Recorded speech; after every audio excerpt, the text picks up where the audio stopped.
إن أريد إلا الإصلاح ما استطعت وما توفيقي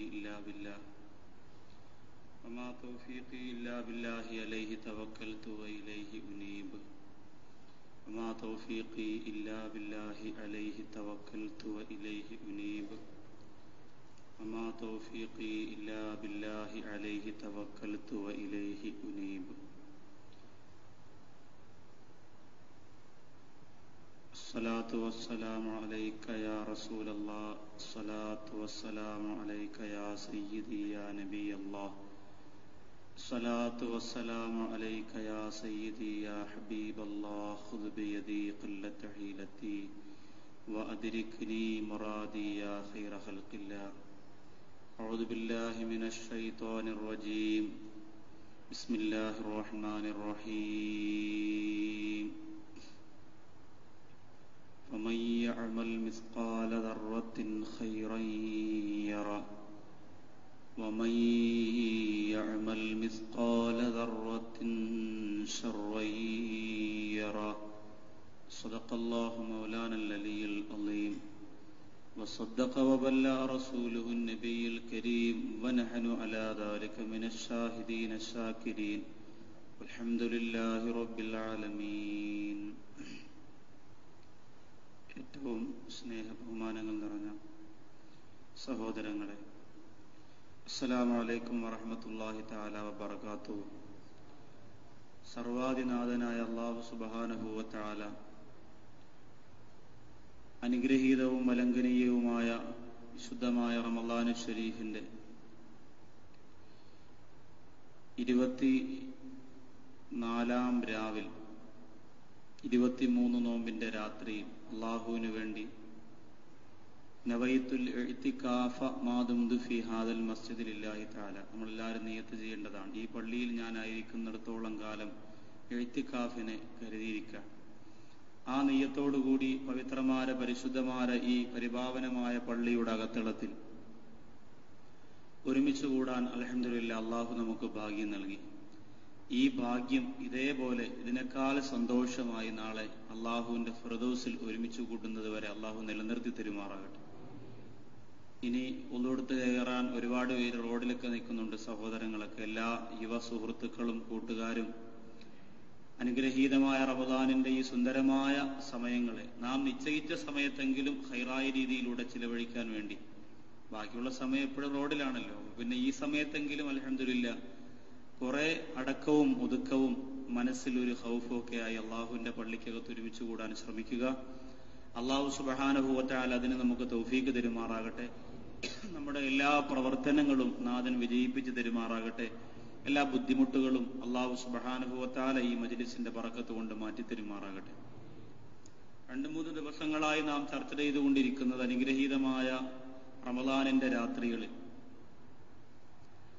ഒരു മനുഷ്യന്റെ എല്ലാ മനുഷ്യർക്കും അല്ലാഹു സുബ്ഹാനഹു വ തആല ലോകത്ത് പടച്ചിട്ടുള്ള എല്ലാ മനുഷ്യർക്കും നേരിടേണ്ടി വരുന്ന, ഒരാളും ഒഴിവല്ല അതിൽ നിന്ന് നേരിടേണ്ടി വരുന്ന ഒരു അത്ഭുത പ്രതിഭാസമാണ് മരണം എന്നുള്ളത്. രാത്രിയായതുകൊണ്ടും പ്രധാനമായും ദുആ ചെയ്യേണ്ടുള്ളത് കൊണ്ടും ആ ഒരു ഖൗഫിന്റെ വിഷയം എന്തുകൊണ്ടും അഭികാമ്യമാണ്. നമ്മുടെയൊക്കെ മനസ്സുകളിൽ മരിച്ചുപോയവരെ കുറിച്ചുള്ള ചിന്തയെങ്കിലും വന്നു. നമ്മുടെ മരണത്തെക്കുറിച്ച് ഇതുവരെയും നമ്മൾ ചിന്തിച്ചിട്ടില്ല. ഇപ്പോഴും ഉസ്താദ് വാദ് പറഞ്ഞപ്പോൾ ഞാൻ എൻ്റെ വാപ്പായെ കുറിച്ചാണ് ഓർത്തത്, മരിച്ചുപോയി. ഞാൻ എൻ്റെ ഉമ്മായെ കുറിച്ച് ഇങ്ങനെ ഓർത്തു, മരിച്ചുപോയി. എങ്കിലും നമ്മുടെ മരണത്തെക്കുറിച്ച് ഇനിയും ചിന്തിക്കാൻ, ഇനിയും എന്തോ പറയേണ്ടതുപോലെയാണ് നമ്മളിപ്പോഴും. അപ്പോൾ ഏതായാലും അവരെക്കുറിച്ചെങ്കിലും നമ്മൾ ഓർത്തു. നമ്മുടെ മരണത്തെക്കുറിച്ച് ഓർത്തില്ലെങ്കിലും അവരെക്കുറിച്ചെങ്കിലും നമ്മൾ ഓർത്തു.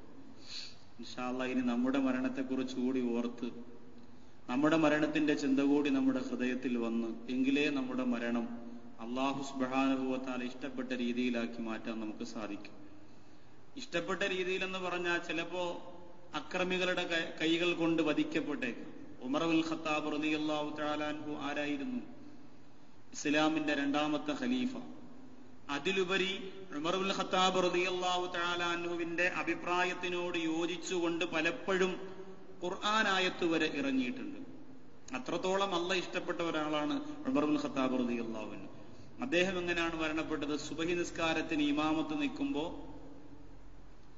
വിഷലിപ്തമായ കടാര കൊണ്ടുവന്ന് ഒരു മുസ്ലിം അല്ലാത്ത ഒരു മനുഷ്യൻ ഉമർ ഇബ്നുൽ ഖത്താബ് റളിയല്ലാഹു അൻഹുവിന്റെ അടുത്തേക്ക് ഓടിക്കയറി വന്നിട്ട് വയറ്റിനകത്തേക്ക് കത്തി കൊണ്ട് കുത്തി കയറ്റുകയായിരുന്നു. ഉമർ റളിയല്ലാഹു അൻഹു തളർന്നു വീണു. ആ സമയം ഇസ്ലാമിക ഫിഖ്ഹിന്റെ കർമ്മശാസ്ത്രപരമായ നിയമപ്രകാരം അങ്ങനെ ഇമാമ തളർന്നു വീണാൽ, ഇപ്പൊ നമ്മൾ ഇമാമത്ത് നിൽക്കാണ്, നമ്മുടെ ഇമാമ തളർന്നു വീണു പോയാൽ പുറകിൽ ഇമാമിന്റെ തൊട്ടു പുറകിൽ നിൽക്കുന്നയാൾ അല്ലെങ്കിൽ പുറകത്തെ സഫിൽ നിൽക്കുന്നയാൾ, ഒന്നാമത്തെ സഫിൽ നിൽക്കുന്നയാൾ അത് പരിഹരിക്കാൻ കഴിവുള്ള, ആ ഇമാമത്ത് പൂർത്തിയാക്കാൻ കഴിവുള്ള ഒരാൾ അത് നിർവഹിക്കണം എന്നാണ്. ഉമർ ഇബ്നുൽ ഖത്താബ് റളിയല്ലാഹു തആല അൻഹുവിന് കുത്തേറ്റുകൊണ്ട് നിസ്കാര പായയിൽ കിടന്ന് പിടഞ്ഞു എന്നാണ്. ബാക്കിയുള്ള സഹാബികളൊക്കെ നിസ്കാരം പൂർത്തിയാക്കി. ഉമർ റളിയല്ലാഹു തആല അൻഹുവിന്റെ ബോധം പോയി. ഉമർ റളിയല്ലാഹു തആല അൻഹുവിന്റെ ബോധം തിരിച്ചു വന്നപ്പോൾ ആദ്യം ചോദിച്ചത് എന്താണെന്നറിയോ? ആദ്യം ചോദിച്ചത് എന്താണ്? നിങ്ങളുടെ നിസ്കാരം നിങ്ങൾ എങ്ങനെ പൂർത്തിയാക്കി എന്നാണ്.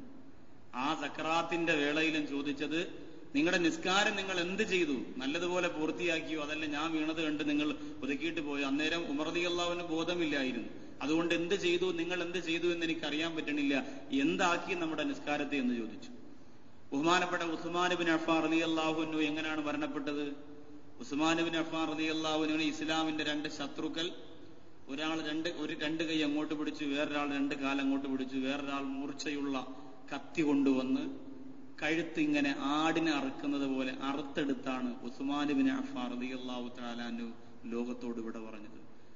3 ദിവസത്തോളം പട്ടിണി കിട്ടു ബഹുമാനപ്പെട്ടവര്. ശത്രുക്കൾ പിടിച്ചുകൊണ്ടുപോയി 3 ദിവസത്തോളം ബഹുമാനപ്പെട്ട ഉസ്മാൻ ഇബ്നു അഫ്ഫാൻ റളിയല്ലാഹു തആല അൻഹുവിനെ പട്ടിണി കിട്ടു. അള്ളാഹു കാത്തിരക്ഷിക്കട്ടെ. അവരൊക്കെ ആരായിരുന്നു? അപ്പൊ നല്ല മരണം എന്ന് നമ്മൾ ചിലപ്പോ, ഞാൻ പറഞ്ഞപ്പോ നിങ്ങൾ വിചാരിച്ചിട്ടുണ്ടാവും നല്ല മരണം എന്ന് പറഞ്ഞാൽ കിംസ് ഹോസ്പിറ്റലിന്റെ എയർ കണ്ടീഷൻ റൂമിൽ കിടന്നിട്ട് വെള്ളം കുടിച്ച്, വയറ് നിറച്ച് വെള്ളം കുടിച്ച്, ഈത്തപ്പഴമൊക്കെ തിന്ന് മക്കളെ നോക്കിക്കൊണ്ടിരിക്കുമ്പോൾ മക്കളെ മരിക്കുകയാണെന്ന് പറഞ്ഞ് മരിക്കുക. അതല്ല നല്ല മരണം. നല്ല മരണം എന്ന് പറയുന്നത് വണ്ടിയിടിച്ച് മരിച്ചാലും, ആരെങ്കിലും കൊല ചെയ്യപ്പെട്ടാലും, ആക്രമിക്കപ്പെട്ടാലും, ഏത് തരത്തിലാണെങ്കിലും അള്ളാഹ് ഇഷ്ടപ്പെട്ട ഒരു രൂപം ആത്മാവിനുണ്ടാവണം. അതാണ് നല്ല മരണം. ആ രൂപം അള്ളാഹു നമുക്ക് തരട്ടെ. ഇവരൊക്കെ ഈ രീതിയിൽ മരണപ്പെട്ടപ്പോൾ അവരൊക്കെ ചെയ്തതിന്റെ പ്രതിഫലം എവിടെ? നമ്മളൊക്കെ ചോദിക്കുന്നത് ചെയ്തതിന്റെ പ്രതിഫലം അപ്പോഴെപ്പോഴും നമുക്ക് കിട്ടണമെന്നാണ്. ഇല്ല, യഥാർത്ഥ ഒരു വിശ്വാസിക്ക് ഇവിടെ കിട്ടുന്നത് വളരെ അപൂർവമാണ്.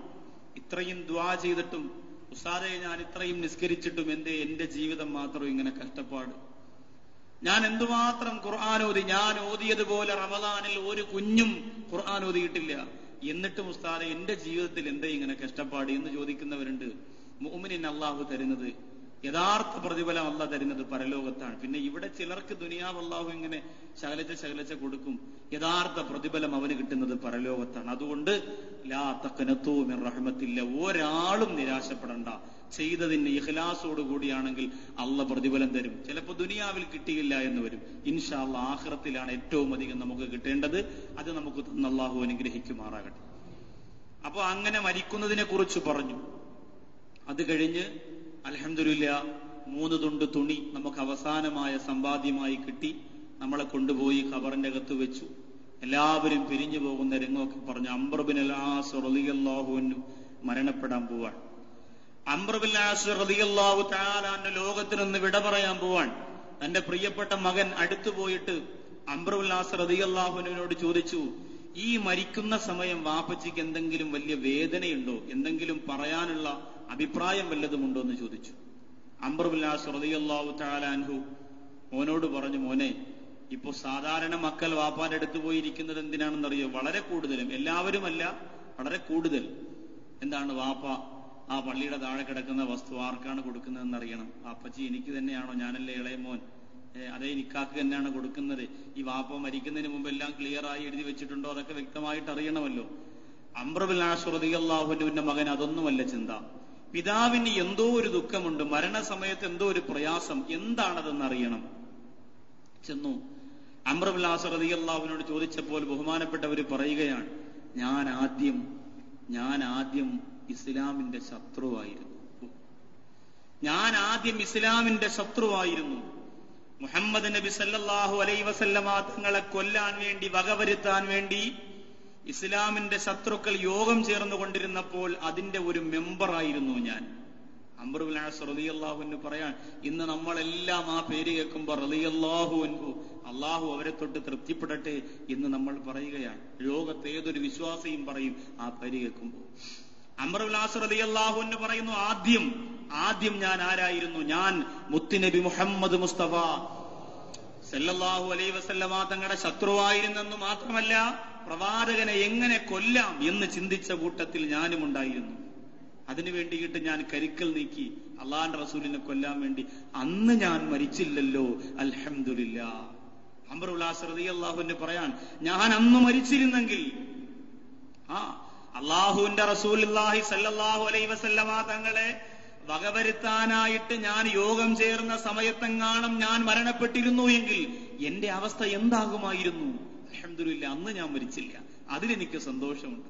നമ്മൾ ആലോചിച്ച് നോക്കി, വ്യഭിചരിക്കുമ്പോഴും കള്ളുകുടിക്കുമ്പോഴും തിയേറ്ററിനകത്തിരിക്കുമ്പോഴും ഉത്സവപ്പറമ്പിലായിരിക്കുമ്പോഴും റമളാൻ മാസത്തിൽ അള്ളാഹു ആരോഗ്യം തന്നിട്ട് നോമ്പ് പിടിക്കാതിരിക്കുമ്പോഴുമാണ് മരിക്കുന്നതെങ്കിൽ അവന് ഏറ്റവും വലിയ ദൗർഭാഗ്യവാൻ തന്നെയാണ്. ഒരു സംശയവും ആ കാര്യത്തിലില്ല. അംർ ഇബ്നു ആസ് റളിയല്ലാഹു അൻഹു പറഞ്ഞു, അൽഹംദുലില്ലാഹ്, ഞാൻ സന്തോഷവാനാണ്. കാരണം ഞാൻ അന്ന് മരണപ്പെട്ടില്ലല്ലോ. അള്ളാഹുവിന്റെ റസൂലിനെ വകവരുത്താൻ വേണ്ടി ഞാൻ കാത്തിരുന്നിട്ടുണ്ട്.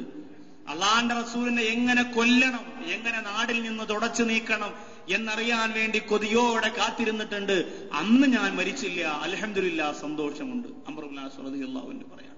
പിന്നീട് പറയുന്നു, മോനെ, അതിനുശേഷം മരിക്കാൻ ഞാൻ ആഗ്രഹിച്ചിരുന്ന ഒരു സമയമുണ്ട്. അതിനുശേഷം മരിക്കാൻ എനിക്ക് വലിയ ആഗ്രഹമുണ്ടായ ഒരു സമയമുണ്ട്. അപ്പുറത്തെ ഭാഗത്തിരുന്ന് സംസാരിക്കരുത് കേട്ടോ. അവിടെ ഉള്ളവരുടെ ജോലി ഉറക്കമാണ്. ഇല്ലെങ്കിൽ ഇവിടെ വരണം. ഇല്ലെങ്കിൽ ഇൻഷാ അല്ലാഹ് ചോറ് കഴിക്കാൻ സമയമാകുമ്പോൾ പറയാം, നേരം വന്ന. അവിടെ ഉള്ളവർ ഒന്നെങ്കിൽ ഉറങ്ങുക, അല്ലെങ്കിൽ വെറുതെ ഇരിക്കുക, ഇല്ലെങ്കിൽ സംസാരിക്കണമെങ്കിൽ വെളിയിൽ, ഉറങ്ങണമെങ്കിൽ അവിടെ ഇൻഷാ അല്ലാഹ്.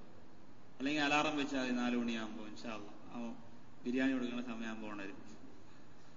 എന്റെ പ്രിയമുള്ള സഹോദരങ്ങളെ, അംർ ഇബ്നു ആസ് റളിയല്ലാഹു അൻഹു പറയാണ്, പിന്നീട് ഞാൻ മരിക്കാൻ ആഗ്രഹിച്ചിരുന്ന ഒരു സമയമുണ്ട്. അതെപ്പോഴാന്നറിയോ? നബി സല്ലല്ലാഹു അലൈഹി വസല്ലമ തങ്ങളുടെ കൂടെ ഞാൻ ഇരുന്നു. അംർ ഇബ്നു ആസ് റളിയല്ലാഹു അൻഹു പറയാണ്, മുത്തുനബിയുടെ കൂടെ ഞാൻ ഇരുന്നു. എനിക്ക് അള്ളാഹു ഹിദായത്ത് നൽകി. റസൂലുള്ളാഹിയുടെ വലങ്കൈയായിട്ട് ഞാൻ നിൽക്കാൻ, അള്ളാഹിന്റെ റസൂലിന്റെ വലങ്കൈയായിട്ട് ഞാൻ നിൽക്കാൻ. അങ്ങനെ നിൽക്കുമ്പോൾ എന്റെ മനസ്സിന് വല്ലാത്ത അനുഭൂതി തോന്നിപ്പോയിട്ടുണ്ട് പലപ്പോഴും. അന്ന് ഞാൻ മനസ്സുകൊണ്ട് കരുതിയിരുന്നു, അള്ളാഹുവേ, ഞാനങ്ങ് മരിച്ചിരുന്നെങ്കിൽ. കാരണം ഞാൻ അന്ന് മരിച്ചാൽ എന്റെ മയ്യത്ത് നിസ്കരിക്കാൻ ഹബീബായ പ്രവാചകൻ നബി മുഹമ്മദ് മുസ്തഫ സല്ലല്ലാഹു അലൈഹി വസല്ലമ തങ്ങൾ ഉണ്ടാകുമല്ലോ.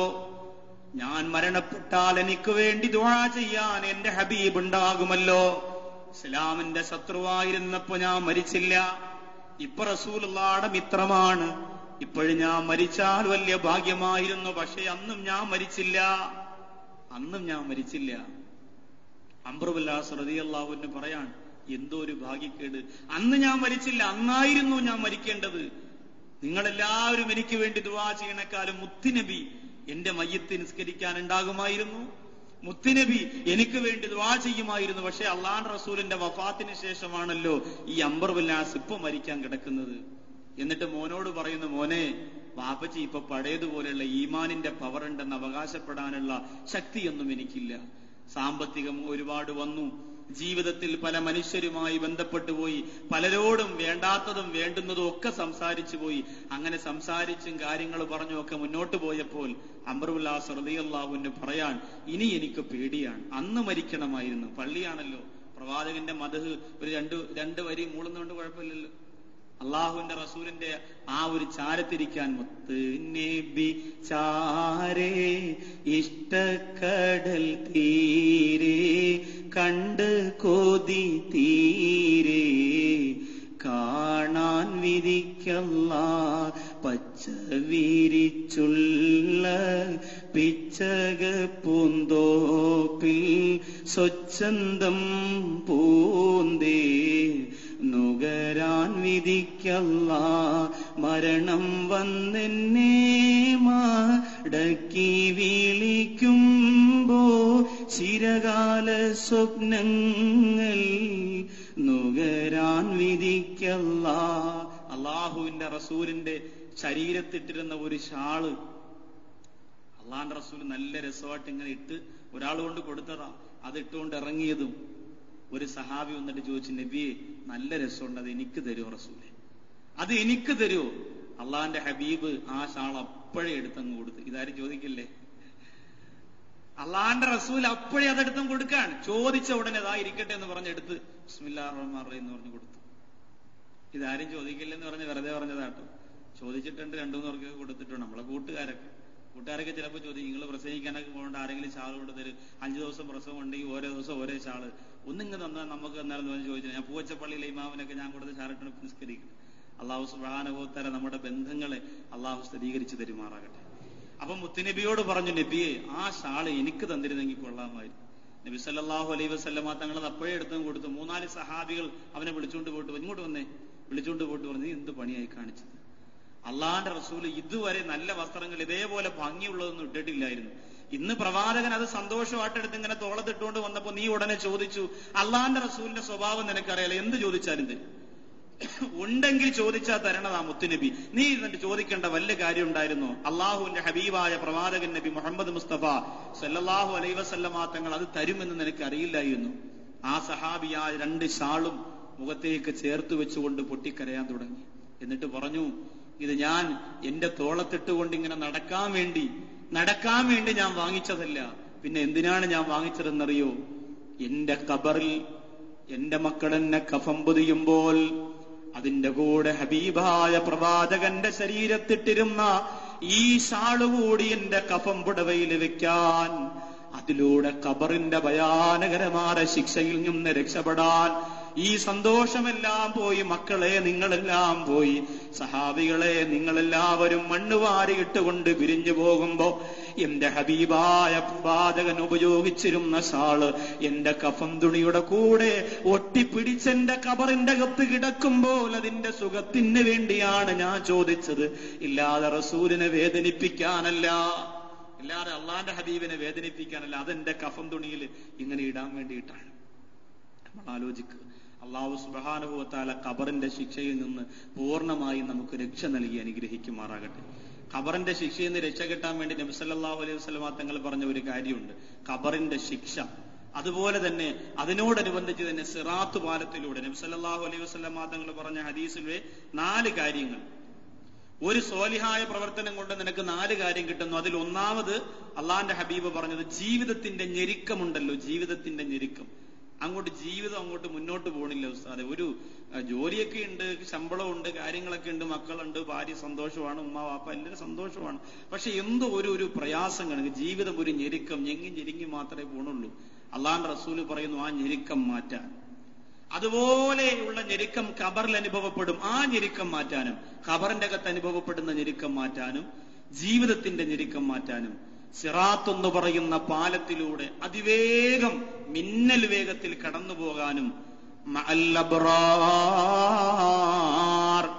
സ്വർഗത്തിൽ ഗുണവാന്മാരെ യാത്രയാക്കുമ്പോൾ അവരുടെ കൂടെ സ്വർഗത്തിൽ വരാനും അള്ളാന്റെ റസൂൽ ഒരു സൽക്കർമ്മം പറഞ്ഞു തരികയാണ്. ആ സൽക്കർമ്മം ഇൻഷാ അല്ലാഹ് നിങ്ങൾ ചെയ്യൂലേ? വളരെ എളുപ്പമാണ്, വളരെ എളുപ്പമാണ്.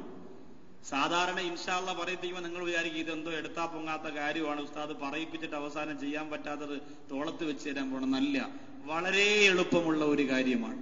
അള്ളാന്റെ റസൂല് പറയുന്നു, നിന്റെ ജീവിതത്തിന്റെ പ്രതിസന്ധി ഘട്ടങ്ങളെ തരണം ചെയ്യാൻ, നിന്റെ ഖബറിന്റെ വിശാലത നേടിയെടുക്കാൻ, പരലോകത്തെ സിറാത്തുപാലമാകുന്ന ഭയാനകതയിൽ മിന്നൽ വേഗത്തിൽ കടന്നു പോകാൻ, അതിലുപരി നബി സല്ലല്ലാഹു അലൈഹി വസല്ലമ തങ്ങൾ പറയുന്നു, ഗുണവാന്മാരോടൊത്ത് നാളെ നിനക്ക് പരലോകത്ത് സമ്മേളിക്കാൻ.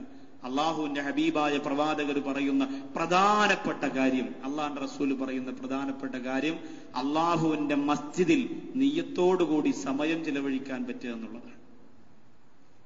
നമ്മളിപ്പോ വളരെ സന്തോഷമായിട്ട് അൽഹംദുലില്ലാ അങ്ങനെയാണെങ്കിൽ എനിക്ക് പറ്റി, റമളാനിന്റെ അവസാനം ഇത്രയും ദിവസമെങ്കിലും ഇരിക്കാൻ പറ്റി. പക്ഷെ റമളാൻ കഴിയുമ്പോ ളുഹർ ബാങ്ക് 12:30-ക്കാണെങ്കിൽ 12:30-ക്ക് വരുന്ന നാം ബാങ്ക് വിളിച്ചോടനെ സുന്നത്ത് നിസ്കരിച്ചാൽ ഒരു 15 മിനിറ്റ് ഇഖാമത്തിന് മുമ്പ് നമുക്ക് കിട്ടും. ആ സമയം വളരെ നിയ്യത്തോടു കൂടിയിട്ട് നമുക്ക് പള്ളിക്കകത്ത് ചിലവഴിക്കാനിരുന്നാൽ അൽഹംദുലില്ലാ അതൊരു വലിയ നേട്ടമാണ്. ബാങ്ക് വിളിച്ചു കഴിഞ്ഞാൽ ഒരു 15 മിനിറ്റ് പള്ളിയിൽ ഇരിക്കാൻ പറ്റും. ആ സമയത്ത് കുറച്ച് ദിക്ർ ചെല്ലാം, കുറച്ച് ഖുർആൻ ഓതാം. നിസ്കാരം കഴിഞ്ഞാലും കുറച്ച് സമയം സുന്നത്ത് നിസ്കരിച്ചിട്ട് അവിടെ ഇരിക്കാം. ഇതേപോലെ ഇരിക്കാൻ കഴിയണം. നമ്മൾ തിരക്കുള്ളവരാണ്, ശരി, തിരക്കായിക്കോട്ടെ. പക്ഷെ എങ്കിലും ജീവിതത്തിൽ ഒരു വഖത്തിന് വേണ്ടി ഒരു 15 മിനിറ്റ് മാറ്റാൻ കഴിയാത്ത എന്ത് തിരക്കാണ് നമുക്കുള്ളത്? എങ്കിൽ ആ തിരക്ക് മാറ്റാൻ അള്ളാഹുവിന് കഴിയും. നമുക്ക് ഭയങ്കര ബിസിയാണെന്ന് പറഞ്ഞുകൊണ്ട് നമ്മൾ നടക്കുമ്പോ ജീവിതത്തിൽ ഒരു 15 മിനിറ്റ് അള്ളാഹുവിന്റെ പള്ളിയിൽ ഇരിക്കാൻ പറ്റാത്ത തിരക്കാണ് നമുക്കുള്ളതെങ്കിൽ ആ തിരക്ക് മാറ്റിത്തരാൻ കഴിവുള്ളവനാണ് പടച്ചോൻ. ആ തിരക്കല്ല മാറ്റിത്തന്നാൽ എപ്പോഴും പിന്നെ പള്ളിയിലായിരിക്കും നമ്മൾ. കണ്ടിട്ടില്ലേ, രാവിലെ 9 മണിയാവുമ്പോ ഇവിടെ ചില സ്ത്രീകൾ വരും, രാത്രി മഗ്‌രിബ് കഴിഞ്ഞാലും പോവില്ല, ഒരു തിരക്കുമില്ല. ഇതേപോലെ നമ്മളെ ആക്കാൻ അള്ളാഹുവിന് വലിയ കഷ്ടപ്പാടൊന്നുമില്ല. നിങ്ങൾ എന്താ കരുതിയത്? എന്നും അള്ളാഹു ഇങ്ങനെ നമുക്ക് ഐശ്വര്യം നിലനിർത്തി തരും, നമ്മുടെ വാപ്പമാര് ഉപ്പമാര് സമ്പാദിച്ച സമ്പാദ്യം ഇങ്ങനെ നിലനിൽക്കും, അങ്ങനെയുള്ള ചിന്തയൊന്നും ആരുടെയും മനസ്സിൽ കടന്നു വരാൻ പാടില്ല. ഒരാളുടെയും, എന്റെയും നിങ്ങളുടെയും ആരുടെയും മനസ്സിൽ കടന്നു വരാൻ പാടില്ല. തിരക്കുള്ളവർക്ക് ആ തിരക്ക് മാറ്റിത്തരാൻ അള്ളാഹുവിന് സാധിക്കും. അതുകൊണ്ട് പടച്ചോന്റെ വിഷയത്തിൽ തിരക്കാണെന്ന് പറഞ്ഞുകൊടരുത്. അള്ളാന്റെ വിഷയത്തിൽ അത്യാവശ്യമാണ്, ബിസിയാണ്, ജോലി തിരക്കാന്ന് പറഞ്ഞുകൊടരുത്. ചെറിയ ചെറിയ കാര്യങ്ങൾക്ക് വേണ്ടി ചിലപ്പോൾ നമുക്ക് നമസ്കാരം ചിലപ്പോൾ അത്യാവശ്യത്തിന് ഒരു സമയത്ത് തൊട്ട് പിന്തിക്കേണ്ടി വരും, അത് വേറെ വിഷയം. സ്ഥിരം എനിക്ക് ബിസിയാണെന്ന് പറയുന്ന ഒരു വാക്ക് പറഞ്ഞുകൊണ്ട് പള്ളിയിൽ നിന്ന് ഇറങ്ങി ഓടാൻ പാടില്ല. അള്ളാഹു കാക്കുമാറാകട്ടെ. അപ്പൊ സമാധാനമായിട്ട് നമ്മുടെ മനസ്സിന് പള്ളിക്കകത്തിരുത്തിയാൽ 4 കാര്യം കിട്ടുന്നതിൽ പ്രധാനപ്പെട്ട ഒന്ന് ഖബറിന്റെ ഞെരുക്കം. ജീവിതത്തിലെത്തി ബുദ്ധിമുട്ടി പോയാലും ഖബറിന്റെ ഞെരുക്കത്തിൽ നിന്ന് നമുക്ക് രക്ഷപ്പെടാൻ പറ്റുമല്ലോ. ഖബറിന്റെ ഞെരുക്കത്തിൽ നിന്ന് നമുക്ക് രക്ഷപ്പെടാൻ പറ്റുമല്ലോ. അല്ലാഹു സുബ്ഹാനഹു വ തആല തൗഫീഖ് തരുമാറാകട്ടെ. ഖലീലുല്ലാഹി ഇബ്രാഹിം നബി അലൈഹിസ്സലാത്തു വസ്സലാമിന്റെ കഥയാണ് നാം ഇന്നലെ പറഞ്ഞത്. അള്ളാഹുവിനോട് ഇബ്രാഹിം നബി അലൈഹിസ്സലാത്തു വസ്സലാം പറഞ്ഞു, പടച്ചവനെ, ഒരാൾ മരണപ്പെട്ടു പോയാൽ എല്ലാവരും കൊണ്ടുവന്ന അയാളെ അടക്കം ചെയ്ത് ആ ഖബറിന്റെ അടുത്ത് നിന്ന് എല്ലാവരും പിരിഞ്ഞു പോയി കഴിഞ്ഞാൽ, റബ്ബി അരിനീ കൈഫ തുഹീൽ മൗതാ, എങ്ങനെയാണ് മരിച്ചവരെ ജീവിപ്പിക്കുന്നത് എന്ന് പടച്ചവനെ നീ എനിക്കൊന്ന് കാട്ടിത്തരണമെന്ന് അള്ളാഹുവിനോട് ഇബ്രാഹിം നബി അലൈഹിസ്സലാത്തു വസ്സലാം പറയുന്നത് സൂറത്തുൽ ബഖറ, റബ്ബി അരിനീ കൈഫ തുഹീൽ മൗതാ. മരിച്ചുപോയി, എത്രയോ വർഷങ്ങൾ കൊണ്ട് മരിച്ചുപോയവരെയും മണക്കാട് വലിയ പള്ളിയുടെ ഖബർസ്ഥാനിൽ നമുക്ക് കാണാം. ഇന്നലെ മരിച്ചവരെയും കാണാം. എങ്ങനെയാണ് പടച്ചവനെ അവരെ നീ ഉയർത്തെഴുന്നേൽപ്പിക്കുന്നതെന്ന് ചോദിച്ചപ്പോൾ അല്ലാഹു സുബ്ഹാനഹു വ തആല പറഞ്ഞു, അവലം തുഅ്മിൻ, ഇബ്രാഹീമേ, നീ എന്നെ കൊണ്ട് വിശ്വസിച്ചിട്ടില്ലേ? ഖാല ബല, ഞാൻ വിശ്വസിച്ചു പടച്ചവനെ. ബൽ ലിയത്മഇന്ന ഖൽബി, എന്റെ ഹൃദയത്തിനൊരു സ്വസ്ഥത, ഒരു സമാധാനം, അതിനു വേണ്ടിയാണ് ചോദിക്കുന്നതൊന്ന് കാണിച്ചു തരുമോ? അല്ലാഹു സുബ്ഹാനഹു വ തആല ഇബ്രാഹിം നബിയോട് പറഞ്ഞു, ഖാല ഫഖുദ് അർബഅതം മിനത്തൊയ്രി ഫസ്റുഹുന്ന ഇലൈക സുമ്മ ജഅൽ അലാ കുല്ലി ജബലിൻ. അല്ലാഹു പറഞ്ഞു, ഇബ്രാഹിമേ, 4 വിഭാഗം പക്ഷികളെ പിടിക്കുക, 4 സൈസ്, 4 വ്യത്യസ്തമായ 4 വിഭാഗം പക്ഷികളെ പിടിച്ചിട്ട് അതിനെ കഷ്ണിക്കുക. എന്നിട്ട് എല്ലാം കൂടി മിക്സ് ചെയ്തിട്ട് ഒരു പർവ്വതത്തിന്റെ മുകളിൽ നിന്ന് താഴേക്ക് വലിച്ചെറിയുക. എന്നിട്ട് അള്ളാഹുവിന്റെ അനുമതിയോടുകൂടി പറന്നു വരാൻ പറയുമ്പോ ആ പക്ഷികൾ വരുന്നത് നിനക്ക് കാണാം ഇബ്രാഹിമേ. ഇബ്രാഹിം നബി അലൈഹി സ്വലാത്തു വസ്സലാം അങ്ങനെ ചെയ്തപ്പോ അള്ളാഹുവിന്റെ ഖുർആൻ പറയാണ്, അതേപോലെ ഓരോ പ്രാവാണെങ്കിൽ പരുന്താണെങ്കിൽ ഏത് ജീവിയാണോ ഇബ്രാഹിം നബി അലൈഹി സ്വലാത്തു വസ്സലാം പിടിച്ചത്, ആ ജീവജാലങ്ങളുടെ അവയവങ്ങളും തൂവലുകളും പരസ്പരം പല സ്ഥലത്തായി കിടന്നത് അള്ളാഹു കൂട്ടിമുട്ടിച്ച് ഒട്ടിപ്പിച്ച് യോജിപ്പിച്ച് ഇബ്രാഹിം നബിയുടെ മുമ്പിലേക്ക് കൊണ്ടുവന്നു. ഉയർത്തെഴുന്നേൽപ്പിന് തെളിവാണ് അള്ളാഹുവിന്റെ ഖുർആൻ സൂറത്തുൽ ബഖറ. ഇവിടെ ഈ 4 വ്യത്യസ്തമായ പക്ഷികളിൽ നിന്ന് നമുക്ക് പഠിക്കാൻ മനോഹരമായ സംഭവങ്ങൾ ബഹുമാനപ്പെട്ട പണ്ഡിതന്മാർ പറഞ്ഞു തരുന്നുണ്ട്. അതിൽ ഒന്നാമതായിട്ട് പറയുന്നു, ഇബ്രാഹിം നബി അലൈഹി സ്വലാത്തു വസ്സലാം പിടിച്ച 4 പക്ഷികൾക്ക് 4 വ്യത്യസ്തമായ ദുർഗുണങ്ങളുള്ള പക്ഷികളാണ്. ആ ദുർഗുണം മനുഷ്യൻ എന്ന് കളയുന്നുവോ ആ മനുഷ്യന് ഈമാനോടുകൂടി മരിക്കാൻ പറ്റുള്ളൂ. ഈ ദുർഗുണങ്ങളെ മനുഷ്യൻ കളഞ്ഞിരിക്കണം. ഇബ്രാഹിം നബി അലൈഹി സ്വലാത്തു വസ്സലാം പിടിച്ച 4 പക്ഷികളിൽ ഒന്നാമത്തെ പക്ഷി എന്താ? ആ പക്ഷിക്ക് ഒരു ദുസ്വഭാവമുണ്ട്. ഒന്നാമത്തെ പക്ഷി കോഴിയാണ്. കോഴിയുടെ ദുസ്വഭാവം എന്താണെന്നറിയോ? വികാരമാണ്, അമിതമായ വികാരം. കോഴിക്ക് എങ്ങനെയാണ്? കോഴി എന്ന് പറയുന്ന ആ ഒരു ജീവിക്ക് അല്ലാഹു കൊടുത്തിരിക്കുന്ന അമിതമായ വികാരമാണ്, നിയന്ത്രണമില്ല. ഒരു നിയന്ത്രണം ഉണ്ടാവില്ല. ആ കോഴിയുമായുള്ള ബന്ധപ്പെടലിന് ഒരു നിയന്ത്രണമില്ല. അതേപോലെ ഒരു ക്ഷീണവും അതിനുണ്ടാവില്ല. അതിന് ഒരു ക്ഷീണവും ഉണ്ടാവില്ല. പൂവൻ കോഴി എപ്പോഴെങ്കിലും എവിടെയെങ്കിലും തളർന്നിരിക്കണം നമ്മൾ ആരെങ്കിലും കണ്ടിട്ടുണ്ടോ? ഇല്ല. നല്ല ഉഷാറിലാണ്. തൊപ്പിയൊക്കെ നല്ലപോലെ വെച്ച് നല്ല സെറ്റപ്പായിട്ട് എപ്പോഴും അങ്ങനെ നടക്കുള്ളൂ. 100 പെടക്കോഴികളുമായി ബന്ധപ്പെട്ട് കഴിഞ്ഞാലും പൂവൻ തന്നെയാണ്. അത് കോഴിക്ക് അള്ള കൊടുത്തിരിക്കുന്ന പ്രത്യേകമായ ഒരു സവിശേഷതയാണ്. ഈ സ്വഭാവം മനുഷ്യനിൽ ഉണ്ട്. ഈ സ്വഭാവം മനുഷ്യനിലുണ്ട്. അത് ഈ ജീവിയെ പോലെ ആക്കരുത്. മനുഷ്യന് വികാരമുണ്ട്. വികാരമില്ലാത്ത മനുഷ്യൻ എന്താ? മനുഷ്യനല്ല. വികാരമുള്ളവനാണ് മനുഷ്യൻ. അതുകൊണ്ട് ആ വികാരത്തെ യഥാവിധി വിനിയോഗിക്കാൻ മനുഷ്യന് സാധിക്കുമ്പോഴാണ് അൽഹംദുലില്ലാഹ് അള്ളാഹുവിന് അവൻ ശുക്ർ രേഖപ്പെടുത്തുക. അവന്റെ വികാര വിചാരങ്ങളെ ഉപയോഗിക്കണമെന്ന സമയമാകുമ്പോൾ അള്ളാഹുവിന്റെ വിശുദ്ധ ഇസ്ലാം പറയുന്നു നിക്കാഹ് കഴിക്കട്ടെ. എന്നിട്ട് തന്റെ ഭാര്യയുമായിട്ട് അവന്റെ വികാര പൂർത്തീകരണത്തിന് മുമ്പിലേക്ക് ചെന്നുകൊള്ളട്ടെ. അപ്പോഴുപോലും എന്റെ പ്രിയമുള്ളവരെ ഇബാദത്തിന്റെ പ്രതിഫലം അള്ളാഹു അവന് കൊടുക്കുമെന്നാണ് അള്ളാന്റെ റസൂൽ ഇത് പറഞ്ഞപ്പോ ഒരു സഹാബി ചോദിച്ചു, സല്ലല്ലാഹു അലൈഹി വസല്ലമ തങ്ങളോട് ചോദിച്ചു, നമ്മളിൽ ഒരാൾ നമ്മുടെ ഭാര്യയുടെ അടുത്ത് പോയി നമ്മുടെ വികാരം തീർക്കുന്നതിന് വേണ്ടി ബന്ധപ്പെടുമ്പോഴും പ്രതിഫലം കിട്ടുമോ നബി? അള്ളാന്റെ റസൂൽ പറഞ്ഞു വല്ലാഹി കിട്ടുമെന്നാ പറഞ്ഞു. അതിന് പോലും പ്രതിഫലം കിട്ടും. അപ്പോ വെറുതെ ഒന്ന് വേറൊരു സ്ത്രീയിലേക്ക് നോക്കിയാൽ ശിക്ഷ കിട്ടുമോ ഇല്ലയോ എന്ന് ചോദിക്കേണ്ട കാര്യമില്ലല്ലോ. ഉറപ്പായിട്ടും കിട്ടും. ശിക്ഷ കിട്ടുമോ ഇല്ലയോ എന്ന് ചോദിക്കേണ്ട കാര്യമില്ല. ഇതിന് പ്രതിഫലം കിട്ടുമെങ്കിൽ മറ്റതിന് ശിക്ഷയും കിട്ടും. ഒരു സംശയവുമില്ല. അള്ളാഹു കാത്തുരക്ഷിക്കുമാറാകട്ടെ. ഒന്നാമത് നമ്മൾ കീറി മുറിച്ച് കളയേണ്ടുന്ന സ്വഭാവം അതാ. ചില ചെറുപ്പക്കാരൊക്കെ ഇങ്ങനെ മനസ്സുകൊണ്ട് കരുതാ ശവ്വാലിന്റെ പിറ ഒന്ന് കണ്ടോട്ടെ, രംഗത്തിറങ്ങണം, സിറ്റിയിലൊന്ന് ഇറങ്ങണം, എവിടെയെല്ലാം പോകാനുണ്ടായിരുന്നു അതൊക്കെ പിടിച്ചിങ്ങനെ മനസ്സിൽ ഇങ്ങനെ വെച്ചിരിക്കുകയാണ് അല്ലേ? അള്ളാഹു സുബ്ഹാനഹു വ തആല നമ്മുടെ സമുദായത്തെ ജീർണതകളിൽ നിന്ന് അള്ളാഹു രക്ഷപ്പെടുത്തുമാറാകട്ടെ. നമ്മുടെ സമുദായത്തെ എങ്കിലും രക്ഷപ്പെടുത്തുമാറാകട്ടെ. എത്രയേ പറയാനുള്ളൂ അല്ലേ? പത്രങ്ങളൊക്കെ വായിക്കുമ്പോൾ എന്റെ പ്രിയമുള്ളവരെ വേദനയുണ്ട്. നെടുമങ്ങാട് ഭാഗത്തൊക്കെ ഈ അടുത്ത കാലത്ത് പോലും അനുഗ്രഹീതമായ ശഅബാ മാസത്തിൽ പോലും ഒരു പെൺകുട്ടിയെ ലോഡ്ജിൽ നിന്ന് വാടക വീട്ടിനകത്ത് ഭർത്താവും കൂട്ടുകാരുമൊത്ത് ലൈംഗികമായ കച്ചവടം നടത്തിയ ഒരു മുസ്ലിം പെണ്ണിന്റെ കഥ പത്രത്തിലൂടെ ഈ റമളാനിന് മുമ്പുള്ള അനുഗ്രഹീത ശഅബാ മാസത്തിൽ നമ്മൾ വായിച്ചതാണ്. ഖൗഫ് നഷ്ടപ്പെട്ടു പോയി, ഭയം നഷ്ടപ്പെട്ടു പോയി, മനസ്സിൽ നിന്ന് പേടിയില്ലാതായി പോയി. അള്ളാഹുവിന്റെ പള്ളിക്കകത്ത് പഴയകാലത്തിരുന്നത് പോലെ ഇന്ന് നമ്മൾ ഇരിക്കില്ല. യഥാർത്ഥത്തിൽ എനിക്ക് നിങ്ങളുടെ മുന്നിൽ കസേരയിലിരിക്കാൻ ബുദ്ധിമുട്ടെന്ന് പറഞ്ഞാൽ ശരീരത്തിന്റെ ബുദ്ധിമുട്ടല്ല. നിങ്ങൾക്ക് മുന്നിൽ കുറച്ച് ഉയർന്നിരിക്കുമ്പോൾ മനസ്സിനകത്തൊരു ചെറിയ ഒരു ബുദ്ധിമുട്ട് പോലെ തോന്നുന്നുണ്ട്. കാരണം അത് ചെയ്യാൻ പാടില്ലാത്തതാണ്. പക്ഷെ ഇവിടെ ഈ നസീഹത്തിന് മാത്രമല്ല, നോമ്പും ഉറക്ക വഴിയിലൊക്കെ ആവുമ്പോ 2 മണിക്കൂർ സംസാരിക്കാൻ ഇതാണ് ഉചിതമെന്ന് തോന്നിയത് കൊണ്ടിരിക്കുന്നതാ. അതിന്റെ പേരിൽ ഒരാളുടെയും മനസ്സിനകത്ത് ഉസ്താദ് ഇങ്ങനെ കസേരയിൽ നമ്മൾ സുഖമില്ലാത്തൊരു തറയിലും ആയിപ്പോയി എന്നൊരാളിനും തോന്നരുത്. ഞാൻ കസേര വേണമെന്ന് പറഞ്ഞതല്ല, അതാണ് അതിന്റെ രീതി എന്ന് പറഞ്ഞുകൊണ്ട് ചെയ്തതാ. അല്ലാതെ അല്ലെങ്കിൽ ഞാൻ നിന്ന് പ്രസംഗിക്കേണ്ടി വരും. അതൊരു ചെറിയ ബുദ്ധിമുട്ടായിരിക്കും രാത്രി ആയതുകൊണ്ട്. ഏതായാലും അൽഹംദുലില്ലാഹ് നിങ്ങൾ ദുആ ചെയ്യുക. അള്ളാഹു റമളാനിന്റെ എല്ലാ ദിവസങ്ങളും ഇതേപോലെ സമയം ചെലവഴിക്കാൻ നമുക്ക് ആരോഗ്യ ആഫിയത്തും അള്ളാഹു തരുമാറാകട്ടെ. എന്റെ പ്രിയമുള്ള സഹോദരങ്ങളെ, അപ്പൊ നിയന്ത്രിക്കണം നമ്മൾ നമ്മുടെ വികാരത്തെ നമ്മൾ ശ്രദ്ധിച്ചാൽ നിയന്ത്രിക്കാൻ പറ്റും. അനുഗ്രഹീതമായ സൂറത്തുൽ ഖുർആനിലെ സൂറത്തുൽ വാഖിയ ഇന്ന് നമ്മുടെ ഹാഫിദ് ഉസ്താദ് നിസ്കാരത്തിന്റെ 8ാമത്തെയോ 10ാമത്തെയോ റക്അത്തിൽ ഓതിയ ഇദാ വഖഅത്തിൽ വാഖിഅ ലൈസ ലിവഖഅതിഹാ കാദിബ ഹാഫിളത്തുർ റാഫിഅ ഇദാ റുജ്ജത്തിൽ അർളു റജ്ജാ വബുസ്സത്തിൽ ജിബാലു ബസ്സാ ഫകാനത് ഹബാഅം മുംബസ്സാ. അതിനകത്ത് പറയുന്ന ശിക്ഷകളെ പോലെ ഖുർആനിന്റെ വേറെ ഒരു സൂറത്തിനകത്തും പറയുന്നില്ല.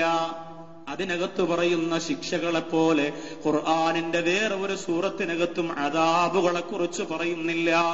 ഒരിക്കലൊരു സഹാബി വന്നിട്ട് ഹബീബായ പ്രവാചകനോട് ചോദിച്ചു സല്ലല്ലാഹു അലൈഹി വസല്ലം, യാ റസൂലല്ലാഹ്, വലിയ ക്ഷീണം തോന്നുന്നല്ലോ, എന്താ പ്രശ്നമെന്ന് ചോദിക്കുകയാണ്.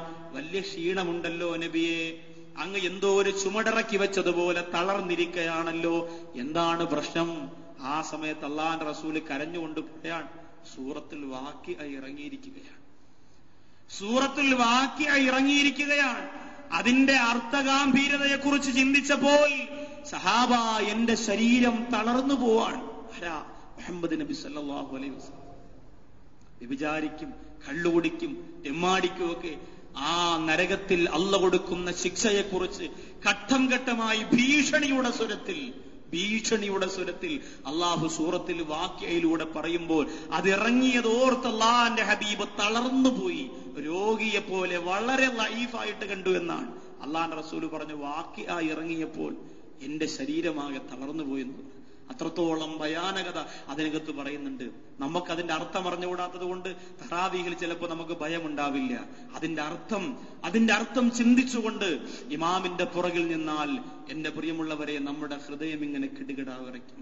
ഹറമിലേക്ക് തറാവീഹ് നിസ്കാരത്തിന്റെ കാസറ്റൊക്കെ നിങ്ങൾ കാണുന്നുണ്ടാകുമല്ലോ.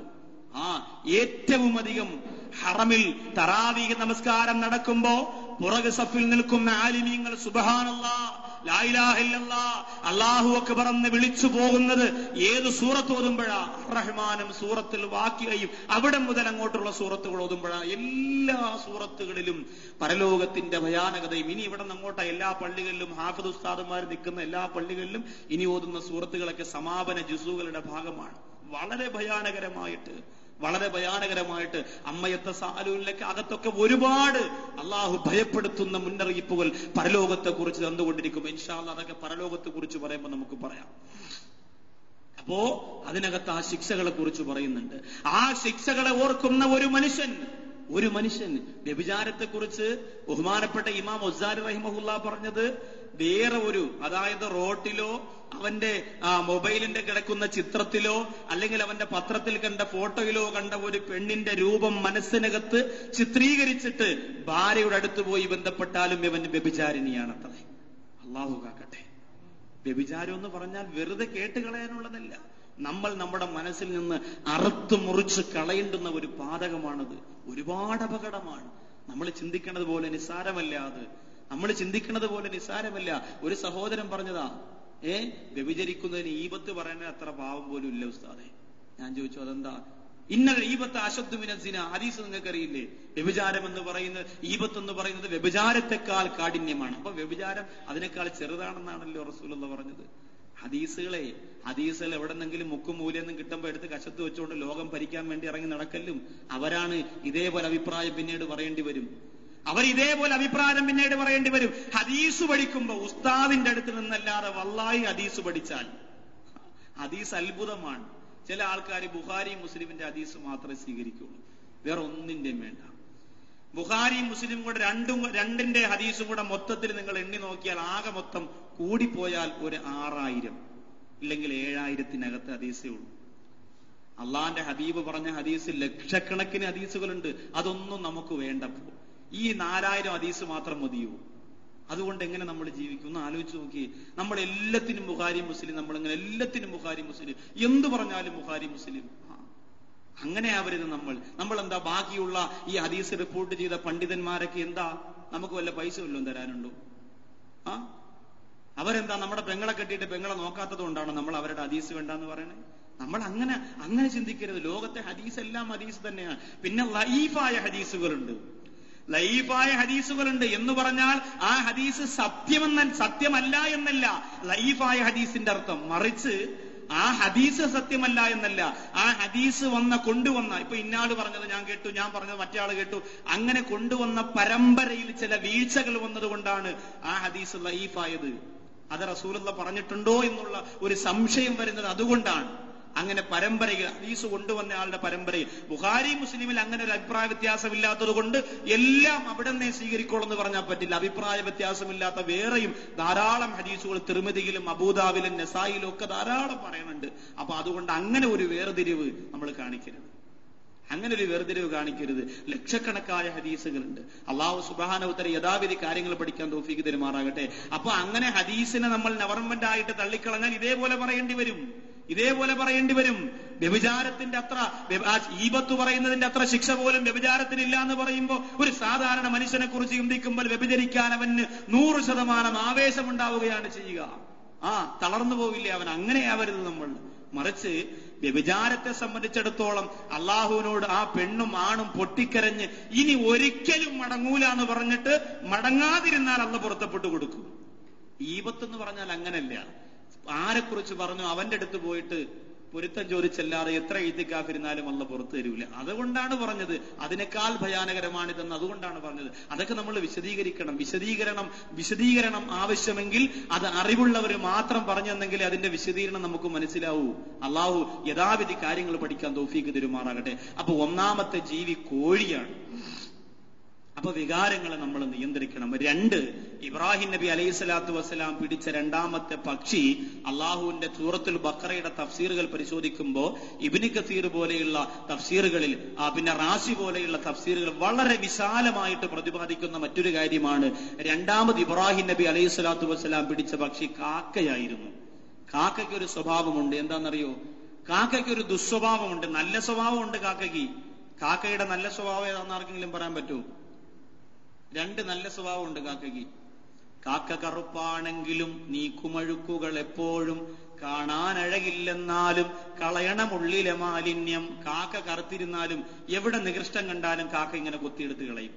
മോശത്തരം എവിടെ കണ്ടാലും, നമ്മളിപ്പോ 10 രൂപ ഒരു സ്ഥലത്തിട്ട് അതുപോലെ നമ്മൾ കഴിച്ചതിന്റെ ബാക്കി എന്തെങ്കിലും കുറച്ച് ഭക്ഷണ സാധനം ഇപ്പുറത്തിട്ട്, ഇതിൽ ഏറ്റവും നല്ല ഏതാ? 10 രൂപയല്ലേ? കാക്ക വന്നേതെടുക്കും, മറ്റെടുത്തുകൊണ്ട് പോകും, 10 രൂപ കിടക്കും. നമ്മൾ പറയും കാക്ക മന്ദബുദ്ധി കളിയാന്ന് പറഞ്ഞില്ല. കാക്ക മന്ദബുദ്ധി ആയതുകൊണ്ടല്ല, അതിന്റെ ജോലി അതാ. അപ്പൊ കാക്ക കറുത്തിരുന്നാലും അത് ചെയ്യണത് നല്ലൊരു ജോലിയാണ്. ആ ജോലി നമ്മളും ചെയ്യണം. നമ്മളെ വീട് വൃത്തിയാക്കുക, പള്ളി വൃത്തിയാക്കുക, ബാത്റൂം ക്ലീൻ ചെയ്യുക, നമ്മുടെ ശരീരത്തിൽ നിന്ന് ഇഷ്ടതകൾ മാറ്റുക, ഒക്കെ നമുക്കും ചെയ്യാം. അപ്പൊ അതൊരു നല്ല സ്വഭാവം. രണ്ടാമതൊരു നല്ല സ്വഭാവം ഉണ്ട്, എന്താണെന്നറിയോ? കാക്ക ഇന്ന് വരെ ലൈംഗികമായി ബന്ധപ്പെടുന്ന ലോകത്തൊരാളും കണ്ടിട്ടില്ല. കാക്ക തന്റെ ഭാര്യയുമായി ബന്ധപ്പെടുന്നത് ലോകത്തൊരാളും കണ്ടിട്ട്. നമ്മുടെ കാക്കല്ല, പറന്നു പോണ പറവയാകുന്ന കാക്ക ഇന്നുവരെ ലോകത്ത് അതിന്റെ ഭാര്യയുമായി ഇണയുമായി ബന്ധപ്പെടുന്ന ലോകത്ത് ആരും കണ്ടിട്ടില്ല. അത് മറഞ്ഞു മാത്രമേ ചെയ്യൂ. മനുഷ്യൻ പോലും ഇന്ന് അത് പരസ്യമാക്കുമ്പോൾ മനുഷ്യന് പഠിക്കാനുള്ള മറ്റൊരു ഗുണം അതാണ്. പിന്നെ കാക്കയുടെ ദുസ്വഭാവം എന്താണെന്നറിയോ? അത്യാഗ്രഹമാണ്. അത്യാഗ്രഹം. എത്ര തിന്നാലും പോരട്ടെ, കഞ്ഞി മതിയോ? വരട്ടെ. നോമ്പ് പിടിക്കാത്തവർക്കാണ് വിശപ്പ് കൂടുതൽ. അത് വെറുതെ, അത് ശരീരശാസ്ത്രമാണ്. അതിൽ ബുഖാരി മുസ്ലിമിനൊന്നുമില്ല. അത് ഡോക്ടർമാരോട് ചോദിച്ചാൽ മതി. നോമ്പ് പിടിച്ചവർ 2 ഗ്ലാസ് കഞ്ഞി കുടിക്കുമ്പോ മതി, കുറച്ചുകൂടെ ഒഴിക്കേണ്ട അവസ്ഥ വേണ്ട, ശാലോടെ ഒഴിക്കുക, എന്തായാലും ഇഫ്താറിന് വന്നതല്ലേ എന്ന് പറഞ്ഞിട്ട് 1 ഗ്ലാസ് കൂടെ കുടിക്കും. പക്ഷേ നമ്മൾ ആലോചിച്ച് നോക്കി, നോമ്പില്ലാത്തവർക്ക് വീട്ടിലൊക്കെ എത്ര നമ്മൾ വെച്ചു കൊടുത്താലും ഇങ്ങനെ പൂരാ വരട്ടെ, ദോശകൾ, ചാപ്പകൾ, കുട്ടകൾ ഇങ്ങനെ വരുന്നു. പക്ഷെ നോമ്പ് പിടിക്കുമ്പോ അങ്ങനെയാണ്, വിശപ്പ് കുറയും. പിന്നെ ഉറക്കം ഒഴിയുമ്പോഴും വിശപ്പ് കുറയും. പിന്നെ നമുക്ക് എന്തോന്നറിയാൻ വയ്യ, ഉറക്കം ഒഴിഞ്ഞിട്ട് നമ്മളെ വിശപ്പ് കുറയണില്ല അല്ലേ? ഈത്തക്കാവിനെ നമ്മൾ കഴിഞ്ഞ്. അതുകൊണ്ട് അൽഹംദുലില്ലാഹ്, ഏതായാലും നമ്മുടെ ഭക്ഷണത്തിൽ അള്ളാഹു ബറക്കത്ത് തരട്ടെ. അള്ളാഹു അതിനൊക്കെ ഒത്തിരി പേര്. ഒരു സഹോദരൻ ഇനി എല്ലാ ദിവസത്തെയും എഴുത്തിക്കാവിനിടയിലുള്ള ചായ കൊടുപ്പ് ഞാൻ ഏറ്റോളാം എന്ന് പറഞ്ഞു. പക്ഷെ ഇവിടെ ഒരുപാട് പേര് ആയതുകൊണ്ട് അദ്ദേഹം പറയണം, അത് കഴിഞ്ഞതിന് ശേഷമുള്ള 4 ദിവസം അള്ളാഹു ആ സഹോദരന് അള്ളാഹു സുബ്ഹാനഹു വ തആല വെള്ളം കുടിച്ച് ഈമാനോടുകൂടി മരിക്കാനുള്ള ഭാഗ്യം അള്ളാഹു കൊടുക്കുമാറാകട്ടെ. നല്ലൊരു അമല. നമ്മള് പകൽ നോമ്പ്, രാത്രി അള്ളാഹുവിന് വേണ്ടി നീയത്ത്. അൽഹംദുലില്ലാഹ്, നല്ല മനസ്സിന് വലിയ റാഹത്തുണ്ട്. അള്ളാഹു നമ്മുടെ ഈ സദസ്സിനെ കബൂലാക്കുമാറാകട്ടെ. അപ്പൊ അത്യാഗ്രഹം നമ്മൾ ഒഴിവാക്കുക. പണത്തിന്റെ പേരിലാണെങ്കിലും അത്യാഗ്രഹം ഒഴിവാക്കുക. പണത്തിന്റെ പേരിലാണെങ്കിൽ ഏത് വിഷയത്തിൽ ആകെ അത്യാഗ്രഹം വേണ്ടത് എന്തിന്റെ പേരിലെന്നറിയുമോ? ഇബാദത്തിന്റെ പേരിൽ. അതിൽ നിർബന്ധമായും അത്യാഗ്രഹം തന്നെ വേണം. ഒരാൾ തസ്ബീഹ് നിസ്കരിക്കുന്നു, അല്ലാഹു ഇന്നലെ നിസ്കരിച്ചു, മിനിഞ്ഞാന്ന് നിസ്കരിച്ചു, ഞാൻ ഒറ്റ ദിവസം നിസ്കരിച്ചില്ല, ഇന്ന് മുതൽ ഞാനും തുടങ്ങാം, ഇന്ന് ഞാൻ 2 പ്രാവശ്യം നിസ്കരിക്കും. ആ വിഷയത്തിലാണ് അത്യാഗ്രഹം വേണ്ടത്. അങ്ങനെയാണ് വേണ്ടത്. അള്ളാഹു അതിന് തൗഫീഖ്. ഇന്നലെ ഒരുപാട് പേര്, കുറച്ചുപേരൊക്കെ ഏകദേശമുള്ളവരൊക്കെ ഇന്നലെ തസ്ബീഹ് നിസ്കരിച്ചു. പക്ഷേ എന്റെ പ്രിയപ്പെട്ട യുവ സുഹൃത്തുക്കളോട് പറയാൻ, ഈ പാവപ്പെട്ട ഉപ്പമാര് ചെയ്യുന്ന ഇബാദത്തിന്റെ പ്രതിഫലമുണ്ടല്ലോ, നിങ്ങൾക്ക് സെക്കൻഡുകൾ കൊണ്ട് നേടിയെടുക്കാൻ പറ്റും. നിങ്ങൾ ആ സമയം റോഡിൽ പോയി, കടകമ്പോളത്തിൽ പോയി സംസാരിച്ചുകൊണ്ട് നിൽക്കാതെ, ഈ പിതാക്കന്മാര്, പ്രായം ചെന്ന പിതാക്കന്മാര് പള്ളിക്കകത്ത് 2 മണിക്കൂർ ചെലവഴിക്കുന്നതും നിങ്ങൾ 2 മിനിറ്റ് ചെലവഴിക്കുന്നതും സമമാണ്. കാരണം നിങ്ങൾ ചെലവഴിക്കണമെങ്കിൽ ഒരുപാട് വിചാരങ്ങളെ നിയന്ത്രിക്കണം. നിങ്ങൾ ഈത്തിക്കാഫ് ഇരിക്കുമ്പോൾ മറ്റോ ബെല്ലടിച്ചുകൊണ്ടിരിക്കും, മിസ് കോൾ ഇങ്ങനെ വന്നുകൊണ്ടിരിക്കും. അള്ളാഹു എടുത്ത് നോക്കി, അവൻ വിളിക്കണം, അതിങ്ങനെ ഓഫാക്കി വെച്ചിട്ട് മാറ്റി അതൊന്നുമില്ല എന്ന് പറഞ്ഞ് നിസ്കരിക്കുമ്പോൾ അതിന് പ്രതിഫലം കൂടുതലാണ്. കൂട്ടുകാരുടെ സമ്മർദ്ദം, അതുപോലെ വിചാരങ്ങൾ, അതിനൊക്കെ പിടിച്ചടക്കിയിട്ടാകുമ്പോൾ അതിന് പ്രതിഫലം കൂടുതലാണ്. അതുകൊണ്ടാണ് എന്റെ സുഹൃത്തുക്കളോട് പറയുന്നത്, കഴിവിന്റെ പരമാവധി തസ്ബീഹ്, നിസ്കാരം, ഈത്തിക്കാഫ്, അച്ചടക്കം. ചെറുപ്പക്കാർ രംഗത്ത് വരിക. അത് ഭക്ഷണം വിളമ്പി കൊടുക്കാനും കഞ്ഞി കൊടുക്കാനും ഒക്കെ നിൽക്കണ പോലെ അതേ ആവേശത്തോടെ അള്ളാഹുവിന്റെ പള്ളിക്കകത്ത് നിന്നാൽ നിങ്ങൾക്ക് കിട്ടുന്ന പ്രതിഫലത്തിന് കണക്കുണ്ടാവൂല. മറിച്ച് ഇതെല്ലാം കഴിഞ്ഞ് അവസാനം വയസ്സാകുമ്പോ പിന്നെ പള്ളിയിലേക്ക് വരാൻ ചിന്ത വരുമ്പോഴാണ് നമ്മൾ ആലോചിക്കുക, എത്ര നല്ല സമയം. അന്ന് തസ്ബീഹ് നിസ്കാരത്തിൽ അരമണിക്കൂർ നിസ്കരിക്കാൻ വേണ്ടി സമയം ചെലവഴിക്കുമ്പോ കാല് നീര് വരുമ്പോ ചിന്തിക്കും, അല്ലാഹുവേ എന്റെ യുവത്വ സമയത്ത് എത്ര പ്രാവശ്യം എനിക്ക് നിസ്കരിക്കാൻ പറ്റുമായിരുന്നു, പക്ഷെ ഞാനത് ചെയ്തില്ലല്ലോ. അള്ളാഹു കാത്തിരക്ഷിക്കുമാറാകട്ടെ. അപ്പോ അത്യാഗ്രഹം ഇബാദത്തിലാണ്. ബാക്കിയുള്ള എല്ലാ കാര്യത്തിൽ നിന്നും അത്യാഗ്രഹം മാറ്റുക. മൂന്നാമത് ഇബ്രാഹിം നബി അലൈഹി സ്വലാത്തു വസ്സലാം പിടിച്ച പക്ഷി മയിലാണ്. മയിലിനൊരു സ്വഭാവം ഉണ്ട്, എന്താണെന്നറിയോ? എപ്പോഴും ഇങ്ങനെ പീലി ഇങ്ങനെ വിടർത്തി വെച്ചുകൊണ്ട് ഇങ്ങനെ ആടി ആടി നിൽക്കും. എപ്പോഴും മയിലാണ്. ആ മയിലിന് അഹങ്കാരമാണ് ഏറ്റവും വലിയ ദുസ്വഭാവം എന്ന്. അഹങ്കാരം, എപ്പോഴും പീലി വിടർത്തി. പക്ഷികളുടെ ഇടയിൽ മയിലിനൊരു അഹങ്കാരമുണ്ട്, കണ്ടാൽ തരക്കേടില്ല. ആ ഒരു അഹങ്കാരത്തിന്റെ ചിന്ത നമ്മൾ മാറ്റണം. നാലാമത് ഇബ്രാഹിം നബി അലൈഹി സ്വലാത്തു വസ്സലാം പിടിച്ച പക്ഷി പരുന്തായിരുന്നു എന്ന് പണ്ഡിതന്മാര്. പരുന്തെന്ന് പറഞ്ഞാൽ അഹംഭാവമാണ്. ഞാൻ ആരോടും സലാം പറയൂല, ഞാൻ പള്ളിയിൽ വന്നാൽ അത് അങ്ങനെ നിൽക്കുള്ളൂ, ഞാൻ അവിടെ ഇരിക്കുള്ളൂ, എനിക്ക് കഞ്ഞി അടുത്തുകൊണ്ട് തരണം, ഞാനിവിടെ അങ്ങനെയുള്ള ഒരു അഹംഭാവം അതും ഒഴിവാക്കണം. ഈ 4 ദുസ്വഭാവം മാറ്റിയിട്ട് വേണം എന്റെ പ്രിയമുള്ളവരെ ഈമാനോടുകൂടി മരിക്കാൻ. അല്ലാഹു സുബ്ഹാനഹു വ തആല നമുക്ക് തൗഫീഖ് നൽകി അനുഗ്രഹിക്കുമാറാകട്ടെ. ഇനി ഖബറിലേക്ക് ഇറങ്ങാം. ഖബറിലേക്ക് നമുക്ക് ഇറങ്ങാം. നബി സല്ലല്ലാഹു അലൈഹി വസല്ലമ തങ്ങളോട് ഒരിക്കൽ ഒരു സഹാബി ചോദിച്ചു, നബിയെ, ഒരാളെ ഖബറടക്കി കഴിഞ്ഞാൽ എല്ലാ മനുഷ്യരും പിരിഞ്ഞു പോവുകയാണ്. വീട്ടിൽ നിന്നും മക്കൾ നിലവിളിച്ചു പൊട്ടിക്കരഞ്ഞു, ഭാര്യയും കുടുംബക്കാരും കണ്ണുനീരോടുകൂടി യാത്ര പറഞ്ഞു. സന്തൂക്കിലെടുത്ത് വെച്ചുകൊണ്ട് നിന്റെ മയ്യത്ത് പള്ളിക്കാടിലേക്ക് കൊണ്ടുവരികയാണ്. ആ പള്ളിക്കാടിൽ വരുമ്പോൾ കുറ്റാങ്കുറ്റിരുട്ടാണ്. ചെടികളും വനങ്ങളുമായി നിറഞ്ഞു നിൽക്കുന്ന കാടുകൾക്കിടയിലുള്ള ആ ഖബറിന്റെ അകത്തളത്തിലേക്ക് ഇന്നലെ വരെ എയർ കണ്ടീഷനിൽ കിടന്നുപോയവരും സുഖലോലുപരാറി കിടന്നുറങ്ങിപ്പോയവരെയും ആ ഇടുങ്ങിയ ഖബറിന്റെ അകത്തളത്തിലേക്ക് ഇറക്കി വെക്കുമ്പോ അള്ളാന്റെ റസൂലിനോട് പറയുന്ന നബിയേ, ഒരു സത്യവിശ്വാസിയുടെ അവസ്ഥ എന്താണ് നബിയേ? ഖബറിന്റെ അകത്ത് ഇറക്കി വെക്കപ്പെട്ടാൽ ഒരു സത്യവിശ്വാസിയുടെ അവസ്ഥ എന്താണ് നബിയെ? ഒരുപാട് റസൂലുള്ളാഹി ആ ഭാഗം വിശദീകരിക്കുന്നുണ്ട്. അതിലേക്കൊന്നും ഞാൻ കിടക്കുന്നില്ല. അതൊന്നും പറഞ്ഞാൽ എത്ര ദിവസം ഇഅ്തികാഫിരുന്നാലും പറഞ്ഞു തീരാൻ പറ്റില്ല. അള്ളാന്റെ റസൂല് പ്രധാനപ്പെട്ട ഒരു ഭാഗം പറയുകയാണ്, നിസ്മത്തൽ മുഅ്മിനി ത്വായിറുൻ. ഒരു വിശ്വാസിയുടെ റൂഹുണ്ടല്ലോ, ഒരു പക്ഷിയുടെ രൂപം പ്രാപിക്കുകയാണ്. നിസ്കാരമുള്ള, നോമ്പ് പിടിച്ച, ഇഅ്തികാഫിരുന്ന, റമളാൻ കഴിഞ്ഞാലും മനസ്സിനെ പിശാചിന് വിട്ടുകൊടുക്കാതെ മുറുകെ പിടിച്ചിരുന്ന ഒരു വിശ്വാസിയുടെ ശരീരത്തിന്റെ റൂഹുണ്ടല്ലോ, അല്ലാഹുവിന്റെ റസൂല് പറയുകയാണ്, ത്വായിറുൻ, അതൊരു പക്ഷിയായി മാറുകയാണ്. യുഅ്ലഖു ഫീ ശജരിൽ ജന്നാ, യുഅ്ലഖു ഫീ ശജരിൽ ജന്നാ. അതിനെ സ്വർഗത്തിന്റെ ഒരു വൃക്ഷത്തിൽ ഒരു കുഞ്ഞു കൂടുണ്ടാവും അത്രേ. അള്ളാന്റെ റസൂല് പറയണ അറബിന്റെ സാഹിത്യം നമ്മൾ ഓർത്തു നോക്കി, ഏത് സാഹിത്യകാരനും നോബൽ സമ്മാനം കൊടുത്തുപോകും ഇത് കേട്ടാൽ.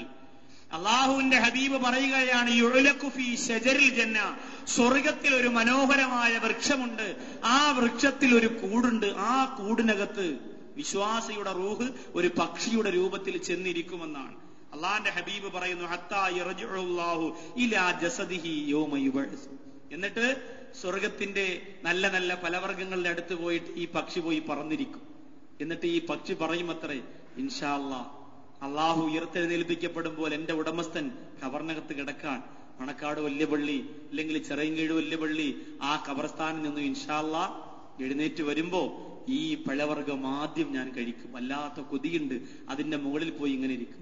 സ്വർഗത്തിന്റെ അരുവികൾ, ആ അരുവികളുടെ അടുത്തു പോയി ഇരുന്നിട്ട് ഈ പക്ഷി പറയുമത്രേ, ഇൻഷാ അല്ലാഹ് വരും, ഇൻഷാ അല്ലാഹ് വരും. പകൽ സമയത്ത് ഒരു തുള്ളി വെള്ളം പോലും കുടിക്കാതെ അള്ളാഹുവിന് വേണ്ടി നോമ്പനുഷ്ഠിച്ച എന്റെ ശരീരം വരും, ഇൻഷാ അല്ലാഹ് വരുമ്പോ ഈ സ്വർഗത്തിന്റെ അരുവി ഇങ്ങനെ കുടിക്കും എന്ന് പറഞ്ഞിട്ട് വളരെ സന്തോഷകരമായിട്ട് അത് സന്തോഷിക്കുമെന്നാണ്. അള്ളാന്റെ റസൂലിനോട് ചോദിച്ചു, അവിശ്വാസിയുടെ ആത്മാവ് എങ്ങനെയാണ് നബിയെ? നിസ്കാരമൊന്നുമില്ല, പലിശയൊക്കെ തിന്ന്, കള്ളുകുടിച്ച്, വ്യഭിചരിച്ച്, തോന്നിയതുപോലെ താന്തോന്നിത്തരമായിട്ട് ജീവിച്ചവന്റെ ആത്മാവ് എങ്ങനെയാണ്?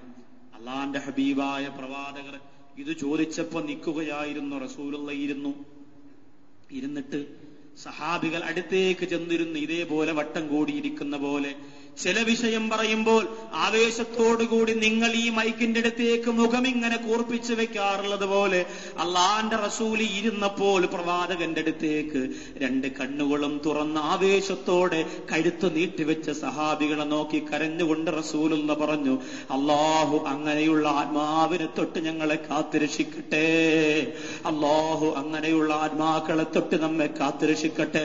ഹബീബാന പ്രവാചകർ പറയുന്നു, ആ ദുഷ്കർമ്മങ്ങൾ പ്രവർത്തിച്ച, കള്ളുകുടിച്ച, വ്യഭിചരിച്ച, അള്ളാഹുവിന്റെ വെറുപ്പ് സമ്പാദിച്ച ആത്മാവിന് പടച്ചോൻ കൊടുക്കുന്ന ശിക്ഷ എന്തെന്നറിയോ? ഖബറിന്റെ അകത്ത് നിന്ന് ആ ആത്മാവ് പറന്നുയർന്ന് പക്ഷിയുടെ രൂപത്തിൽ പറന്നുയർന്ന് ചെല്ലുകയാ. ഞാനിവിടെ ളുഹറിന് ശേഷം പറഞ്ഞുകൊണ്ടിരിക്കുന്ന നരകത്തിന്റെ കവാടങ്ങളുണ്ടല്ലോ, ഓരോ കവാടത്തിന്റെ മുമ്പിലും ചെന്നിട്ട് വേദനയോടുകൂടി കരഞ്ഞുകൊണ്ട് പറയും, എന്ത് ചെയ്യാ, എന്റെ ശരീരത്തിന് ഇവിടെയാണല്ലോ വിധിച്ചിരിക്കുന്നത്, എന്ത് ചെയ്യാ. കൂട്ടുകാര് പറഞ്ഞതുകൊണ്ട് വ്യഭിചരിച്ചു പോയി. അന്ന് ഭൗതികമായ ലോകത്തിന്റെ ചുറ്റുപാടിൽ മരണവും ഖബറുമെല്ലാം ഞാൻ പുറം കാലുകൊണ്ട് വലിച്ചെറിഞ്ഞില്ല.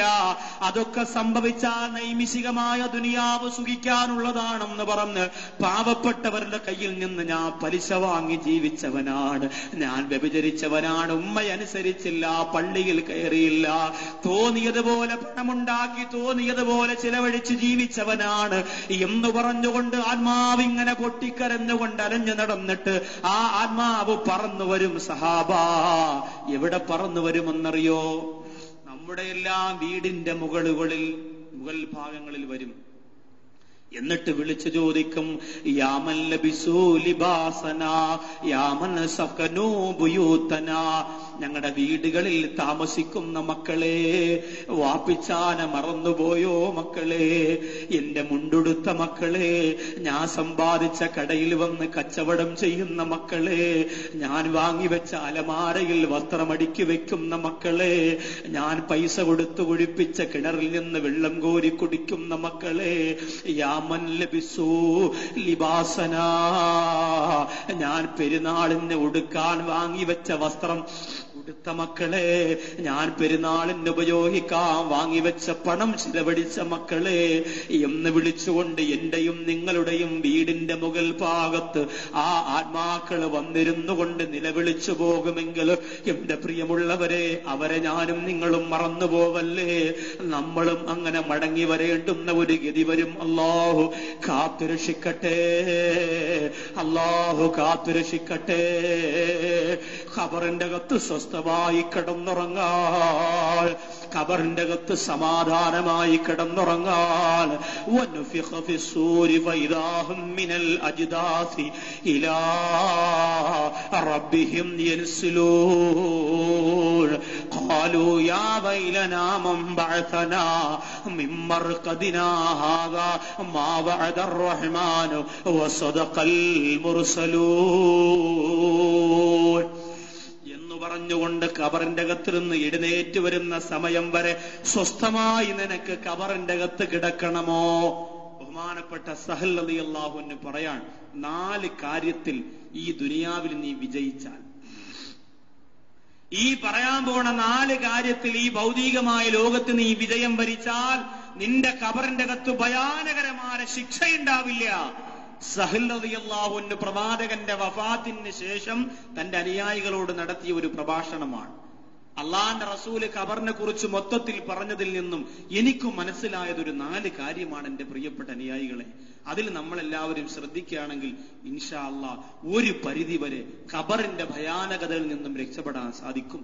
എല്ലാവരും പിരിഞ്ഞു പോകുമ്പോ ഒരാളുമില്ലാതെ ഖബറിന്റെ അകത്ത് കിടന്ന് നീ വേദനിക്കുന്ന രംഗമുണ്ടാകുമ്പോ ജീവിതത്തിൽ ഒരു 4 കാര്യം അൽഹംദുലില്ലാഹ് എന്തൊക്കെ നഷ്ടം വന്നാലും ഇത് ഞാൻ സൂക്ഷിച്ചിരുന്നു എന്ന് നിനക്ക് ഉറപ്പ് പറയാൻ പറ്റുമെങ്കിൽ നീ രക്ഷപ്പെടും എന്ന് സഹൽ റളിയല്ലാഹു അൻഹു പറയാണ്. അള്ളാഹു ആ 4 കാര്യത്തെ സൂക്ഷിക്കാൻ നമുക്ക് തൗഫീഖ് തരട്ടെ.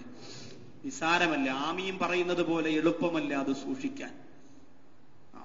ആമീൻ പറയാൻ വരെ ബുദ്ധിമുട്ടുള്ളവരാണെങ്കിലോ, ആമീൻ പറയുന്നവരൊക്കെ ആവേശത്തോടുകൂടി പറഞ്ഞു, അവർക്ക് ഇത് എളുപ്പമല്ലെങ്കിൽ അള്ളാഹു എളുപ്പമാക്കി കൊടുക്കും. ആമീൻ പറയാൻ ബുദ്ധിമുട്ടിയവരോ അവരെന്ത് ചെയ്യാൻ പറ്റും? അള്ളാഹു ആ 4 കാര്യങ്ങളെ പ്രാവർത്തികമാക്കി സൂക്ഷിക്കാൻ നമുക്ക് അള്ളാഹു തൗഫീഖ് തരട്ടെ. വീണ്ടും അങ്ങോട്ട് ഇങ്ങനെ താഴ്ന്നു പോവാണ്, വീണ്ടും താഴ്ന്നു പോവാണ്. അള്ളാഹു ഈ പറയാൻ പോകുന്ന സഹൽ റളിയല്ലാഹു അൻഹു വരച്ചു കാണിച്ചു തന്ന 4 കാര്യത്തെ ജീവിതത്തിൽ നിന്ന് അടർത്തിയെടുത്തു സൂക്ഷ്മതയോടുകൂടി കൈകാര്യം ചെയ്യാൻ അള്ളാഹു നമുക്ക് ഭാഗ്യം തരട്ടെ. ഉഷാറായി ഈ ആമീൻ അള്ളാഹു സ്വീകരിക്കട്ടെ. അതിന് ഒരാമീൻ. ആമീൻ എന്ന് പറഞ്ഞ അർത്ഥം നീ സ്വീകരിക്കണേ അല്ലാണ്. നമ്മൾ പറയുന്ന സ്വീകരിക്കണേ എന്ന വാക്കിനെയും നീ സ്വീകരിക്കണേ അല്ല, അതിനും ഒരാമീൻ. അതാണ് ചില ആൾക്കാർ പറയും, ഉസ്താദെ ദുആ ചെയ്യണേ. ദുആ ചെയ്യാൻ വേണ്ടി എനിക്ക് ഓർമ്മ വരാൻ വേണ്ടി നിങ്ങൾ ദുആ ചെയ്യും. അങ്ങനെ ഉണ്ടല്ലോ. ദുആ ചെയ്യണമെങ്കിൽ എനിക്ക് ഓർമ്മ വരണം, ആ ഓർമ്മ വരണമെങ്കിൽ അതിന് നിങ്ങൾ ദുആ ചെയ്യണം. അതാണ്. അങ്ങനെയാണ് എല്ലാവരും പരസ്പരം. ഇസ്ലാമിന്റെ കാര്യം അങ്ങനെയാണ്. പരസ്പരം നമ്മൾ മുസാഫഹത്ത് ചെയ്യുമ്പോൾ ദുആ ചെയ്യണേ, എന്റെ കാര്യം ഒന്ന് അള്ളാഹിനോട് പറയണേ, ദുആ അരക്കണം. ആര് പറയുന്നതാണ് പടച്ചോന് ഏറ്റവും ഇഷ്ടമെന്ന് അറിയാൻ പറ്റില്ലല്ലോ. ചിലപ്പോ എന്നെക്കാളും ഇവിടെ ഇരിക്കുന്ന നിങ്ങൾ ആരെങ്കിലും ഒരാൾ പറയുന്നതായിരിക്കും പടച്ചോന് ഇഷ്ടം. അതുകൊണ്ടല്ലേ ഞാൻ ആമീൻ പറയണം എന്ന് പറയുമ്പോൾ അവരും ആമീൻ എന്ന് പറയുമ്പോൾ അള്ളാഹ് വിചാരിക്കും ഒരുപാട് പാവപ്പെട്ടവരുണ്ട്, അൽഹംദുലില്ലാഹ് അവരുടെ കൂടെ ഇവരും കൂടി രക്ഷപ്പെട്ടു പോട്ടെ. 1 കിലോ ആപ്പിൾ കടയിൽ പോയി വാങ്ങിയാൽ മൊത്തം 7 എണ്ണം കാണും, അല്ലെങ്കിൽ 6 എണ്ണം കാണും. ഇപ്പോഴത്തെ കടയിൽ നിന്ന് വാങ്ങിച്ചാൽ ചിലപ്പോൾ 5 എണ്ണേ കാണുള്ളൂ. ശരി, 5 എണ്ണം ഉള്ളതിൽ 2 എണ്ണം കേടായിരിക്കും, ബാക്കി 3 എണ്ണം നല്ലതായിരിക്കും. ഓറഞ്ച് വാങ്ങിയാലും അങ്ങനെ തന്നെ, മാങ്ങ വാങ്ങിയാലും അങ്ങനെ തന്നെ. 1.5 ഏതെങ്കിലും കടയിൽ നിന്ന്, അപൂർവം ചില കടയിൽ നിന്ന് മാത്രമേ എല്ലാം നല്ല ഫസ്റ്റ് ക്വാളിറ്റി സാധനം കിട്ടൂ. ബാക്കിയുള്ളതൊക്കെ ഒരു 5 എണ്ണം കേടാണെങ്കിൽ 2 എണ്ണം നല്ലത്, അല്ലെങ്കിൽ 2 എണ്ണം നല്ലതാണെങ്കിൽ 3 എണ്ണം കേട്, അങ്ങനെ കിട്ടുള്ളൂ. കാരണം എന്താ? നല്ലതിന്റെ കൂടെ മോശത്തരത്തിനെ കൂടെ കയറ്റിവിടാനുള്ള പവർ നല്ലതിനുള്ളത് കൊണ്ടാണ് ഇങ്ങനെ കയറ്റിവിടുക. അതേപോലെ നമ്മളെല്ലാവരും ഭയങ്കര മുത്തക്കിങ്ങളൊന്നുമല്ല. പിന്നെ റമദാൻ വിട പറഞ്ഞു പോകുന്നതിന് മുമ്പ് പള്ളിക്കകത്ത് അൽഹംദുലില്ലാഹ് കുറച്ച് സമയം ചെലവഴിക്കുക. എന്തായാലും വീട്ടിൽ വേറെ ജോലിയൊന്നുമില്ല, അപ്പൊ പിന്നെ ഇവിടെ വന്നിരിക്കുക. ഇടത്താഴത്തിന് എന്തായാലും എഴുന്നേറ്റേ പറ്റുള്ളൂ, ഇവിടെ ആകുമ്പോൾ അത് മുടങ്ങാതെ നടക്കും. അങ്ങനെ നിയത്ത് ചെയ്ത് വരണവരും ഉണ്ട്. പിന്നെ വീട്ടിൽ ചെന്നാലും ഉറങ്ങണം, ഇവിടെ വന്നാലും ഉസ്താദിന്റെ പാട്ടും പ്രസവവും കേട്ട് ചാരിയിരുന്ന് ഉറങ്ങാം. രണ്ടാലും ഹൈറ്. എഴുത്തുകാവിന്റെ നീയത്തുണ്ടെങ്കിൽ അതിന്റെ പ്രതിഫലം കൊണ്ട് കിട്ടും. അതങ്ങനെ. അപ്പൊ അങ്ങനത്തെ നീയത്ത് വേറെ, അങ്ങനെ പല നീയത്തുകളാണ്. ഇങ്ങനെ പല നീയത്തിൽ ഒരുമിച്ച് കൂടിയെങ്കിലും ദുആ ചെയ്യുന്ന സമയത്ത് നമ്മൾ ഒരുമിച്ച് ആമീൻ ആമീൻ എന്ന് പറയുമ്പോൾ നല്ല നീയത്തിന്റെ കൂടെ അൽഹംദുലില്ലാഹ് നിന്നെ കൂടി ഇങ്ങനെ കയറ്റിവിടാണ്. അള്ളാഹു കബൂലാക്കുമാറാകട്ടെ. ചില ആൾക്കാർ ജമാഅത്തായിട്ട് കരഞ്ഞിട്ട് ഒറ്റയ്ക്ക് പോയി ദുആ ചെയ്യുന്നവരുണ്ട്. കൂടെ കരയും ചെയ്യും, ഒറ്റയ്ക്ക് പറയും എന്റെ കാര്യം നടത്തണേ അല്ലാഹ്. നമ്മളോട് വന്നിട്ട് കരയും, അങ്ങോട്ട് പറയുന്നു. നമ്മുടെ കൂടെ കരഞ്ഞിട്ട് ഒറ്റയ്ക്ക് എന്റെ കാര്യം നടത്തണേ അല്ലാഹ്. നമ്മുടെ കൂടെ കരയും, ജമാഅത്തായിട്ട് കരയും, ഒറ്റയ്ക്ക് ദുആ ചെയ്യും. ജമാഅത്തായിട്ട് കരയും, ഒറ്റയ്ക്ക് ദുആ ചെയ്യും. എന്നാലും കരയണമെങ്കിൽ ജമാഅത്തായിട്ട് വേണം. എന്നാലും ഒറ്റയ്ക്ക് ഇരുന്നിട്ട് കരച്ചിട്ട് പറഞ്ഞില്ല ഉസ്താദേ, എങ്ങനെ വരും? ഒറ്റയ്ക്കിരുന്ന് കാര്യം പറയുമ്പോ കരയാനുള്ള പവർ ആ കാര്യത്തിന് വേണ്ടേ? നമ്മൾ ഒരുമിച്ച് കൂടി ഇന്ന് ഇത്രയും നസീഹത്ത് നടത്തിയിട്ട് പറയുമ്പോൾ അൽഹംദുലില്ലാഹ് നമ്മുടെ മനസ്സൊന്ന് നിറയാറുണ്ട്. എല്ലാവരുടെയും മനസ്സ്. ഇത്രയും പറഞ്ഞിട്ടും, ഈ ഖബറിനെ കുറിച്ചും പരലോകത്തെ പറഞ്ഞിട്ടും പിന്നെ നമ്മുടെ കണ്ണ് നിറഞ്ഞില്ലെങ്കിൽ പിന്നെ നമ്മുടെ ഈമാൻ ഒന്ന് പരിശോധിക്കേണ്ടതുണ്ട്. അത്രയ്ക്ക് നമ്മുടെ ഈമാൻ ബലഹീനമാണ്. അള്ളാഹു കാക്കട്ടെ. അപ്പൊ കരയാൻ കിട്ടുന്നത് ഒരു വലിയ ഭാഗ്യം തന്നെയാണ്. അപ്പൊ സഹൽ റളിയല്ലാഹു അൻഹു പറയാൻ 4 കാര്യം നിന്റെ ജീവിതത്തിൽ നീ സൂക്ഷിക്കുകയാണെങ്കിൽ അൽഹംദുലില്ലാഹ് നിനക്ക് രക്ഷയാണ്, നിനക്ക് കരകയറാൻ പറ്റും. അതിൽ ഒന്നാമത്തത് ബഹുമാനപ്പെട്ട സഹൽ റളിയല്ലാഹു അൻഹു പറയുകയാണ്, ഹിഫ്ളുൽ ബുത്തൂൻ, വയറുകളെ സൂക്ഷിക്കുക. വയറെന്ന് പറഞ്ഞാൽ കറണ്ട് പാസ് ചെയ്യുന്ന വയറല്ല, ഭക്ഷണം പാസ് ചെയ്യുന്ന നമ്മുടെ വയർ. ഈ വയർ ബുത്തൂൻ, ഈ വയറ് സൂക്ഷിക്കണം. എങ്ങനെ സൂക്ഷിക്കണം? റമദാൻ മാസത്തിൽ വിറ്റാമിൻ ഇല്ലാത്തത് കഴിക്കാൻ പാടില്ല, വായു ഉണ്ടാവുന്നത് കഴിക്കാൻ പാടില്ല. അങ്ങനെ സൂക്ഷിക്കാനല്ല, ഹറാമിയത്ത് കടന്നു വരാൻ പാടില്ല. എന്നോടൊരു സഹോദരൻ പറഞ്ഞതാ, സാറേ എനിക്കൊരു പള്ളിയിൽ ജോലി കിട്ടി, പക്ഷേ അവിടെ പള്ളിയിൽ ചാർജ് എടുത്തതിന്റെ അന്ന് കമ്മിറ്റിക്കാരെന്നോട് പറഞ്ഞത് എന്താണെന്നറിയോ? ഞാൻ പറഞ്ഞു, എന്താ? ഉസ്താദ് പലിശയെക്കുറിച്ചും പള്ളി പരിപാലകരെ കുറിച്ചും മാത്രം പ്രസംഗിക്കരുത്, ബാക്കി എല്ലാത്തിനെ കുറിച്ചും പ്രസംഗിച്ചോണം. അതിവിടെ പ്രസംഗിച്ചാൽ നിങ്ങളുടെ കാര്യം പോക്കേസിട്ട. നിങ്ങളിവിടെ വേണമെന്ന് ആഗ്രഹമുള്ളതുകൊണ്ട് പറയാം. എന്റെ ഒരു സുഹൃത്ത് പറയാം, ആവേശത്തോടുകൂടി പറയാണ്, ഉസ്താദെ വലിയ ആഗ്രഹത്തിൽ ജോലിക്ക് വേണ്ടി ചെന്നതാ, പക്ഷെ കമ്മിറ്റി ഓഫീസിനകത്ത് അവരെ വിളിച്ചിട്ട് പറഞ്ഞു ശമ്പളം ഇത്രയാണ്, എല്ലാ മാസവും ഒന്ന് ഒപ്പിടണം, സംഭവം ഇതൊക്കെയാണ്. പക്ഷെ വെള്ളിയാഴ്ച നിങ്ങൾ പ്രസംഗിക്കുമ്പോൾ ഈ 2 കാര്യം പറയാൻ പാടില്ല, ബാക്കി എന്ത് വേണം പറയാം, പലിശയെ കുറിച്ച് പറയരുത്. കാരണം ഇവിടുത്തെ മെയിൻ ആൾക്കാരെല്ലാം പലിശക്കാരാണ്. പിന്നെ പള്ളി ഭരണം അത് നമുക്ക് തോന്നിയതുപോലെ നടത്തും. അതാണ് നിങ്ങളൊന്നും പറയില്ല. നിങ്ങൾക്ക് ശമ്പളം എത്ര വേണം ഇൻഷാ അല്ലാഹ് കൂട്ടിത്തരും, ബാക്കി കാര്യങ്ങളെല്ലാം ഉണ്ട്, സൗകര്യങ്ങളെല്ലാം ഉണ്ട്. അങ്ങനെ മൂടിപ്പോയി നമ്മുടെ സമുദായം. സഹൽ റളിയല്ലാഹു അൻഹു പറയാൻ, നിനക്ക് രക്ഷ വേണമോ? നിനക്ക് രക്ഷപ്പെടണമെങ്കിൽ ഹറാമിയത്ത് ഒഴിവാക്കിയേ പറ്റൂ. ഹറാമിയത്ത് കഴിവിന്റെ പരമാവധി. പിന്നെ ശ്രദ്ധിക്കാതെ ചിലപ്പോൾ അകത്തു പോവും, അത് പറഞ്ഞിട്ട് നിർവാഹമില്ല, അത് പറഞ്ഞിട്ട് കാര്യമില്ല. മനഃപൂർവ്വം നമ്മൾ ചെന്ന് ചാടിക്കൊടുക്കരുത്. സംശയമുണ്ടെങ്കിൽ പോലും നമ്മൾ ഒഴിവാകണമെന്നാണ്. അള്ളാഹു നമ്മെ അനുഗ്രഹിക്കുമാറാകട്ടെ. ഞാന് കുറെ വർഷങ്ങൾക്ക് മുമ്പ് ഒരു റമദാനിൽ ജോലി ചെയ്തിരുന്നു. അന്ന് ഞാൻ പഠിച്ചുകൊണ്ടിരിക്കുന്ന സമയമാണ്. ഒരു ചെറിയ തക്യാവ്, അവിടെ ഇതേപോലെ നസീയത്തും പിന്നെ തറാവിയും എഴുത്തുകാവൊക്കെ ആയിട്ട്. അപ്പൊ അവിടെ വന്ന എല്ലാ ഉസ്താദുമാരും ഒരാളുടെ വീട്ടിൽ പോയി ഭക്ഷണം കഴിക്കില്ല. അയാൾ അവിടുത്തെ ഏറ്റവും നമ്പർ 1 പലിശക്കാരനാണ്. കടക്കിൽ ഭാഗവാൻ, സ്ഥലമൊക്കെ പറയാം, അഡ്രസ് വേണമെങ്കിൽ നേരിട്ടൊന്ന് ചോദിച്ചാൽ തരാം. ആൾ ഇപ്പോഴും ജീവിച്ചിരിക്കണയാണ്. അതിലിപ്പോ അദ്ദേഹത്തിനോട് ഞാൻ പറഞ്ഞു, നസീഹത്തിലൊക്കെ പറയും, നിങ്ങൾ പൊരുത്തക്കേടെന്ന് വിചാരിക്കും. ഇല്ല ഉസ്താദ് പറഞ്ഞോളൂ, ധൈര്യമായിട്ട് പറഞ്ഞോളൂ. അദ്ദേഹത്തിന്റെ വീട്ടിൽ പോയി ഒരു ഉസ്താദുമാരും ഭക്ഷണം കഴിക്കാറില്ല. അപ്പൊ എനിക്കങ്ങനെ പൊയ്ക്കൂടാന്നാണ് ഉസ്താദന്മാരൊക്കെ പറഞ്ഞിട്ടുള്ള, ഹറാമാണെന്ന് ബോധ്യം ഉണ്ടെങ്കിൽ പോയി കഴിക്കാൻ പാടില്ലെന്നാണ്. എങ്കിലും എന്റെ മനസ്സിൽ അങ്ങനെ തഴഞ്ഞാൽ എങ്ങനെ ഒരു ഉസ്താദന്മാരും പോയി കഴിക്കൂല? അങ്ങനെ വരുമ്പോ അവർക്ക് ഇങ്ങനെ വാശി കൂടണം. അങ്ങനെ എന്നാ അവനെ കഴിപ്പിച്ചിട്ട് തന്നെ ബാക്കി കാര്യം കാണിച്ചു കൊടുക്കാന്ന് പറഞ്ഞു. അങ്ങനെ അവർക്ക് ഇങ്ങനെ വാശി, അങ്ങനെയല്ലല്ലോ. ഞാൻ വിചാരിച്ചു എന്തായാലും ഒരു ദിവസം പോവാം. അങ്ങനെ ഒരു ദിവസം മഗ്‌രിബ് നിസ്കാരം കഴിഞ്ഞ് നോമ്പൊക്കെ മുറിച്ച് ഇശാന് മുമ്പ് അവര് ഭക്ഷണം കഴിക്കാനൊന്നും വിളിച്ചില്ല, വീട്ടിലേക്ക് കയറി ചെന്നു. അവിടുത്തെ മക്കളൊക്കെ മദ്രസ പഠിക്കുന്നുണ്ട്. വീട്ടിലേക്ക് കയറി ചെന്നപ്പോ അദ്ദേഹം പറഞ്ഞു, ഉസ്താദ് ഇരിക്കണം. അല്ല, പതിവില്ലാതെ നമ്മുടെ വീട്ടിലൊക്കെ വരും ഉസ്താദുമാരെ. ഞാൻ പറഞ്ഞു, അല്ല, വെറുതെ ഒന്ന് വന്നതാ, റമദാനൊക്കെ അല്ലേ, സുഖാണെന്നൊക്കെ ചോദിക്കാൻ വേണ്ടി കാര്യങ്ങളൊക്കെ. അപ്പൊ അദ്ദേഹം പറയാൻ, ഉസ്താദ് ഒരു ഗ്ലാസ് വെറുംചായ ഇട്ടുണ്ടെന്നാ കുടിക്കുമെന്ന് ചോദിച്ചു. ഞാൻ പറഞ്ഞു, കുടിക്കാം, അൽഹംദുലില്ലാ. അങ്ങനെ എന്റെ പ്രിയമുള്ളവരെ ഒരു ഗ്ലാസ് വെറുംചായ കൊണ്ടുവന്ന് മുമ്പിൽ വെച്ചു. ഞാൻ ഒരു കവിള് കുടിച്ചു. പ്രിയമുള്ള സഹോദരങ്ങളെ, ഈ പള്ളിക്കകത്തിരുന്ന് പറയാൻ, നിങ്ങളോട് കളവ് പറഞ്ഞ് നിങ്ങളെ എനിക്കിങ്ങനെ എവിടേക്കെങ്കിലും കൊണ്ടെത്തിച്ചിട്ട് ഒരു കാര്യമില്ല. പറയാണെങ്കിൽ ഇഷ്ടം പോലെ ചരിത്രങ്ങളും സംഭവങ്ങളുണ്ട്, ഇത് പറയേണ്ട ഒരു കാര്യമില്ല. പക്ഷെ നമ്മൾ പഠിക്കാൻ വേണ്ടി പറയാൻ, ഒരു കവിള് ഞാൻ കുടിച്ചപ്പോ അദ്ദേഹം അവിടെ ഇരുന്ന് കരയാണ്. നമ്പർ 1 പലിശക്കാരനാണ്, നമ്പർ 1 പലിശക്കാരൻ. അദ്ദേഹം കരഞ്ഞിട്ട് പറയണം, സാറേ, എന്റെ ജീവിതത്തിൽ ഞാൻ ഏറ്റവും അധികം സന്തോഷിക്കുന്ന ഒരു സമയമാണിപ്പോ. ഈ പള്ളിയിൽ ഒരുപാട് ഉസ്താദുമാര് വന്നിട്ടുണ്ട്, എന്റെ മഹലിൽ ഒരുപാട് ഉസ്താദുമാര് വന്നിട്ടുണ്ട്. അത് തക്യാവാണ്, മഹലിൽ ഒരുപാട് ഉസ്താദുമാര് വന്നിട്ടുണ്ട്. പൊതുജനം മൊത്തത്തിൽ എന്റെ വീട്ടിൽ നിന്ന് ഒരു നുള്ളി ഭക്ഷണം ഒരാളും കഴിക്കരുതെന്ന് പറഞ്ഞ് എന്റെ വീട്ടിൽ ഒരു മരണം നടന്നാൽ പോലും പള്ളിയിൽ നിന്ന് ഉസ്താദുമാര് വരാത്ത ഒരു അവസ്ഥയുണ്ടായി. അത്രത്തോളം പൊതുജനങ്ങൾ എന്നെ അതിശയിച്ചു. പക്ഷേ ഇപ്പൊ നിങ്ങൾ ഒരു ഗ്ലാസ് വെറുംചായ കുടിച്ചപ്പോ അദ്ദേഹം പറയാണ്, ഉസ്താദേ, 2-3 വർഷമായി എന്റെ വീട്ടിന്റെ അകത്ത് ഭക്ഷണം കഴിക്കുന്നതിൽ ഒരു തരി പോലും പലിശയുടെ പൈസ എന്റെ വീട്ടിന്റെ അകത്തെ ഭക്ഷണത്തിൽ ഞാൻ കലർത്തിയിട്ടില്ല. ഇപ്പോഴും എന്നെ ജനങ്ങൾ കരുതിയിരിക്കുന്നത് ഞാൻ വലിയ പലിശക്കാരനെന്നാണ്. അദ്ദേഹം പറയാൻ എന്റെ പ്രിയമുള്ളവരെ, അദ്ദേഹത്തിന്റെ മൊബൈലിനകത്ത് അദ്ദേഹം എടുത്തു വെച്ചിരുന്ന കുറെ ചിത്രങ്ങൾ, അതായത് പലിശക്കാര് കൊണ്ടുവന്ന് പൈസ കൊടുത്തപ്പോൾ ആ പൈസ എനിക്ക് വേണ്ട എന്ന് പറഞ്ഞു തിരിച്ചു കൊടുത്ത തെളിവിന് വേണ്ടി വെച്ചിരിക്കുകയാണ്. എന്നെങ്കിലും ഒരു കാലഘട്ടത്തിൽ ഞാൻ മരിച്ചുപോയി, എന്റെ മയ്യത്ത് പള്ളിയിൽ കൊണ്ടുവന്ന് നിസ്കരിക്കണ്ട എന്ന് പറഞ്ഞാൽ എന്റെ പ്രിയപ്പെട്ട മക്കൾക്ക് എന്റെ മൊബൈൽ എടുത്ത് കാണിച്ചിട്ട് വാപ്പ പലിശ വാങ്ങൽ നിർത്തിയത് നിങ്ങൾ അറിഞ്ഞില്ലേ എന്ന് കാട്ടിക്കൊടുക്കാൻ വേണ്ടി മാത്രമാണ് ഇതൊക്കെ എന്ന് പറഞ്ഞ് എന്നെ ഇങ്ങനെ കാണിച്ചു. എനിക്ക് വളരെ സന്തോഷമായി. ഞാൻ അദ്ദേഹത്തിന് വേണ്ടിയൊക്കെ ദുആ ചെയ്തു. പക്ഷേ അതൊരു വലിയ ചൂഷണമായിരുന്നു. ഞാൻ കരഞ്ഞുപോയി, ഞാൻ തളർന്നുപോയി. അദ്ദേഹത്തിന്റെ മൊബൈലിനകത്ത് പൈസ വേണ്ട എന്ന് പറഞ്ഞപ്പോ കരഞ്ഞുകൊണ്ട് ഇറങ്ങിപ്പോകുന്ന 3-4 ഉപ്പമാരുടെയും ഉമ്മമാരുടെയും ചിത്രം കണ്ടപ്പോ സത്യത്തിൽ എന്റെ മനസ്സ് വല്ലാതെ സന്തോഷിച്ചു പോയി. പക്ഷേ പിന്നീട് ഞാൻ പള്ളിയിൽ നിസ്കരിക്കാൻ വന്നപ്പോ പറഞ്ഞു, ഉസ്താദ്, നിങ്ങൾ അവിടെ പോയല്ലേ, നിങ്ങൾ കൊള്ളാം, പലിശക്കാരൊക്കെ മാറ്റണോ, നിങ്ങൾ നീളത്തിൽ പ്രസംഗിക്കുകയും ചെയ്യും, 27 ആവുമ്പോ നിങ്ങൾ എന്ന് ചാടിക്കൊടുക്കുകയും ചെയ്യും എന്നൊക്കെ പറഞ്ഞ് കാര്യങ്ങൾ ഇങ്ങനെ പറഞ്ഞപ്പോ ഞാൻ പറഞ്ഞു, ഇല്ല, അവർ പലിശ വാങ്ങലൊക്കെ നിർത്തി. നല്ല ആള് തന്നെ, കാര്യമായി പോയി. നിങ്ങൾ ഇത്രയും ജനങ്ങളെ വാത് പറഞ്ഞ് അവരുടെ മനസ്സ് മാറ്റിയ സ്ഥിതിക്ക് അദ്ദേഹം 5 മിനിറ്റ് കൊണ്ട് നിങ്ങളെ മനസ്സ് മാറ്റിയോ? പടച്ചവൻ, അല്ലാഹു അക്ബർ. ആയത്തും ഹദീസും ഓതാതെ എന്നെ അങ്ങ് കൂട്ടുകാരനാക്കി കളഞ്ഞില്ല. ആലോചിച്ച് നോക്കി, പലിശക്കാർക്ക് പേടി ഉണ്ടാവൂല. ഹറാമ് നിങ്ങൾ തിന്നു